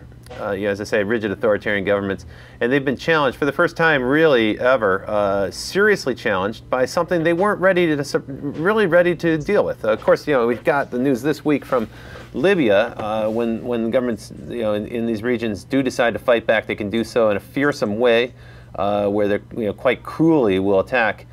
Lots of interesting examples there of social media in use. This week, one interesting one that popped up that I thought was noteworthy, just a report on National Public Radio yesterday about the mayor of a city in Syria who took to YouTube to bypass government filters. So in Syria, of course, you know, there's brutal suppression that's happening, rigid control of the press, rigid control of the media. No one's quite sure how much they can trust social media because those also, you know, those avenues also get infiltrated by government imposters and so on. And as a result, we're not so certain about the news or information that we get from Syria. And so what happened is the mayor of this particular city decided he'd had enough. He'd been asked to authorize a report that was going to kind of cover up a massacre that had occurred. He said, no way, I won't do that. So he took to YouTube himself and recorded a video that told all the details about this. It's a short video. It was less than 5 minutes long. And immediately the government responded. Now, the way they responded was quite interesting. They responded by saying he'd been taken captive and held hostage and was forced at gunpoint to make that statement. And so they used all the apparatus of government news to kind of counteract his story. So here you have a population now that has a choice. They can go with the story on YouTube that looks authentic. It looks like it's coming straight from this, this former mayor who had resigned in protest. And then on the other hand, you've got a brutal government crackdown, and you've got government media saying, no, in fact, this guy has been forced at gunpoint to make this statement. What did he do? What happened? The next thing, minutes later, he pops up with a new video on YouTube saying, you can't trust the government media. Don't believe them. It's not true. I am not being held captive. I'm here voluntarily. I'm making this message. I'm bringing this message to you. In a way, to me, that encapsulates the power of social media at this time of change, where people can actually use the idea that it's a dialogue, you know, so there is a response, you know, there's an action and a response and another reaction happening there in real time. But what's kind of interesting is it's starting to tip the balance. Not too long ago, a video posted on YouTube would have been derided as totally untrustworthy. It would have been seen as something that was kind of spurious or probably a hoax, and it would have been easy to dismiss. Well, it's a lot less easy today for government-controlled media to dismiss what pops up on YouTube. Comments from the panel? Particularly because we've probably all become a lot less trustworthy of government media in the last 6 years that YouTube's been around. I think that's probably true. But tell me why you think that. Pardon me? Tell me why you think that. Tell me why that might be the case. Well, I mean, part of it is that there are now an infinite army of fact checkers. And of course, we come back to the Moynihan line that everyone's entitled to their own opinion, but everyone's not entitled to their own facts. So we now have an army of fact checkers who are politically motivated, and sometimes they'll fact check, particularly if it's around climate science or perhaps something very political. They'll fact check in a particular light or against a particular light. So we have those armies of fact checkers who have political aims to undermine the background around any story in the mainstream media that they would tend to disagree with. And it is now a continuous process. And one of the outcomes of that process is that we now have an incredible amount of caution around the mainstream media. Even if we are consuming it at the same level that we were a few years ago, we're trusting it less because we're feeding ourselves with other kinds of commentary. So a way to respond to that would be to say that the facts are there. The facts may be the facts, but the interpretation of the facts, well, those are subject to many different people's perspectives. And what you certainly have got on the web now is a fracturing of consensus and multiple perspectives. We're seeing that across the political spectrum here in the United States, and it's only going to intensify as we move into the presidential season in 2012. As every potential possible perspective is going to be amplified and responded to and debunked and parried and so forth. So we'll see a lively political debate, I'm sure, where the facts may be the facts, but they'll be interpreted and twisted and stretched to fit whatever hypothesis. One of the companies I think has been at the core maybe driving this stake into the heart of old media. One of the organizations that has really been creating this seed of doubt has been WikiLeaks. WikiLeaks, in its relatively short existence, has done more, I think, to raise questions about how mainstream media works, particularly what the editorial function is in newspapers. Because I think until the time of WikiLeaks, we operated on the assumption that there was this sort of benevolent dictatorship that you didn't think too much about in the editorial part of the newsroom. And the role of the editor there was to kind of, select the facts and assemble them in a way that was going to serve us. So I think we've all been raised with that understanding, certainly in this country.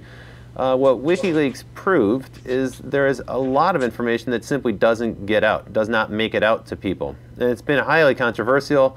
But I view WikiLeaks as kind of an extreme manifestation of the power of social media, power of people power. Here you've got one soldier who disagreed, managed to take gigabytes of data, take that data and then post it to WikiLeaks, whereupon it was distributed to a number of news organizations last fall. And at the time, I remember very distinctly last October, U.S. politicians were quite firm in their statements, almost unified. It was almost like a talking point where they said, yeah, well, okay, the WikiLeaks, those cables came out, but there hasn't really been that much damage. There's nothing that revelatory. And they kind of diminished the story last fall.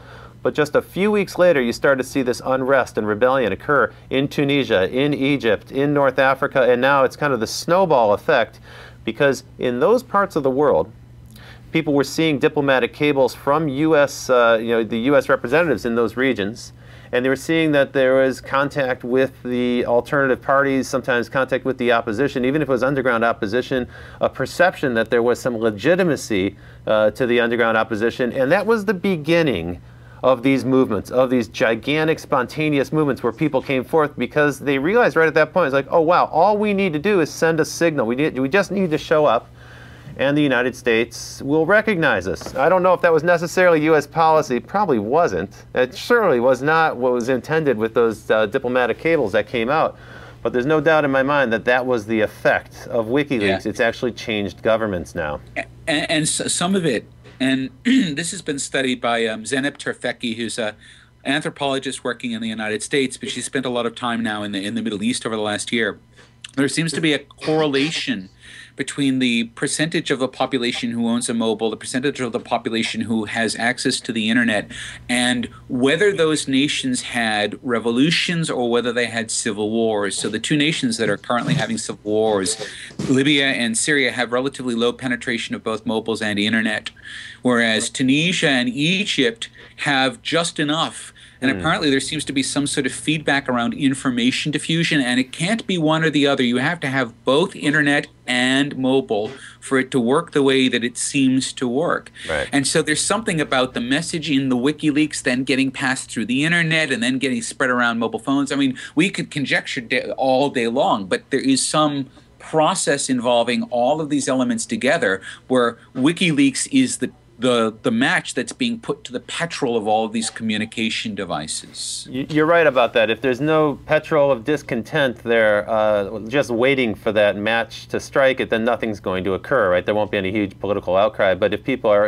there is a sort of deep well of discontent, and then the information is made available, and if there's enough cell phones and internet access so that it can get circulated within that community. And then you get London.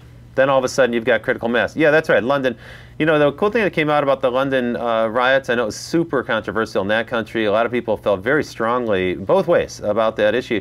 But one of the interesting things that emerged there was how quickly that group of people figured out that BlackBerry Instant Messenger was a way for them to communicate instantly and securely, and managed to make those rioters in a way a very potent force that the government wasn't able to manage in any way. In the past, the British police had gotten quite adept at kettling protesters, particularly in London, because they had communication superiority, because they had the radio contact and so forth. But now with BlackBerry Instant Messenger, people were able to organize faster than the government could respond. It was really quite amazing, like a wildfire effect. And Mark, I know you had commented a little bit about that, but there's a velocity aspect. So it's not just a critical mass, a number of devices. It's also the ability for people to communicate so quickly they can move faster than government can respond. Well, this, I mean, when there's some sort of threshold in a population. When a population is sufficiently directly connected, these effects just start to happen, and they start to happen around whatever people happen to be interested in that moment, whether that's Beyonce's baby bulge or whether that's the fact that Tottenham is burning. Right. You know, and it doesn't really matter. It just matters that there has to be something that is sufficiently interesting, and when you're armed with the device and a network of people connected through the device and something sufficiently interesting, those seem to be the key ingredients to make something happen. That's it. You know, look, go ahead. I'm sorry. Go ahead, Brad. I think it's really interesting, too, that if we look back over what's happened over the past few months, we have to look back at the internet being cut off in Egypt and in Tunisia as well. And then that form of communication no longer being viable for X amount of time. Then, you know, at the time, everybody in the United States and everybody in the UK said, oh, well, it'll never happen here. And then what we found was during London, the London riots, you know, which then spread quickly across the UK and a number of other areas across Europe, what we found there was that the first thing that they said was, well, maybe we should block access. Maybe we should have a kill switch for BBM, for, you know, Facebook chat, for messengers and things of that nature. Yeah. And then it went a step further. Then in the United States, we saw something that was, you know, the situation that happened in San Francisco with BART. Yeah, the Bay Area Regional Transportation, where they actually shut down the cell phone network. Right, you know, and I mean, within a matter of months, if not short weeks, within a matter of months, we went from, oh, well, it'll never happen here, to it is absolutely happening here. I'm glad you guys have that historical memory. Keep that in mind, because we're going to start to see this happen more and more frequently, I think. And it is things like the MTV Video Music Awards and Beyonce's Baby Bump and Justin Bieber that get people acclimated to these tools, to get them in the habit of using these tools. And then when they're very comfortable and very conversant with it, well, then they want to use these tools for all sorts of things. And then the minute there's an issue, a political issue, it might be local, it might be national, well, they're going to use the same set of tools to express themselves. You don't have to be in Egypt or Tunisia to start to use these tools to express yourself politically. That's happening right here on these shores and, of course, elsewhere. Well, it's time for our show to wrap up. I really want to thank Brad McCarty of the Next Web for joining us. He's North American editor there. It's an awesome publication. If you haven't checked it out, please do. And Mark Pesce. Be sure to follow Mark. He's mpesce on Twitter, and you'll see his blog at futurestreetconsulting.com. And as always, here at This Week in Social Media, we do want to hear from you. We want to hear your comments. Please follow us on Twitter at TWI Social Media, and of course, TWI Social Media at thisweekin.com. I'm Robert Tursick signing off. We'll hear from us again next week. I'll be back next Friday. Thank you very much, and have a great weekend.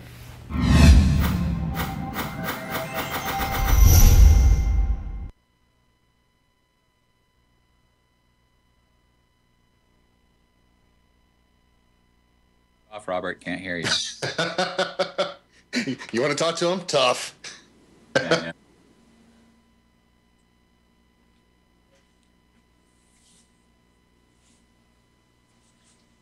You know, I can hear you guys. Yeah. Oh wow, that's wild. Yeah, because I've got. Yeah, your picture froze a while ago. Oh no, I just normally look like that. Don't worry. Yeah, that's funny because I've got the studio great. I have Mark great. I have no idea what's causing that. Hey, Brad, what's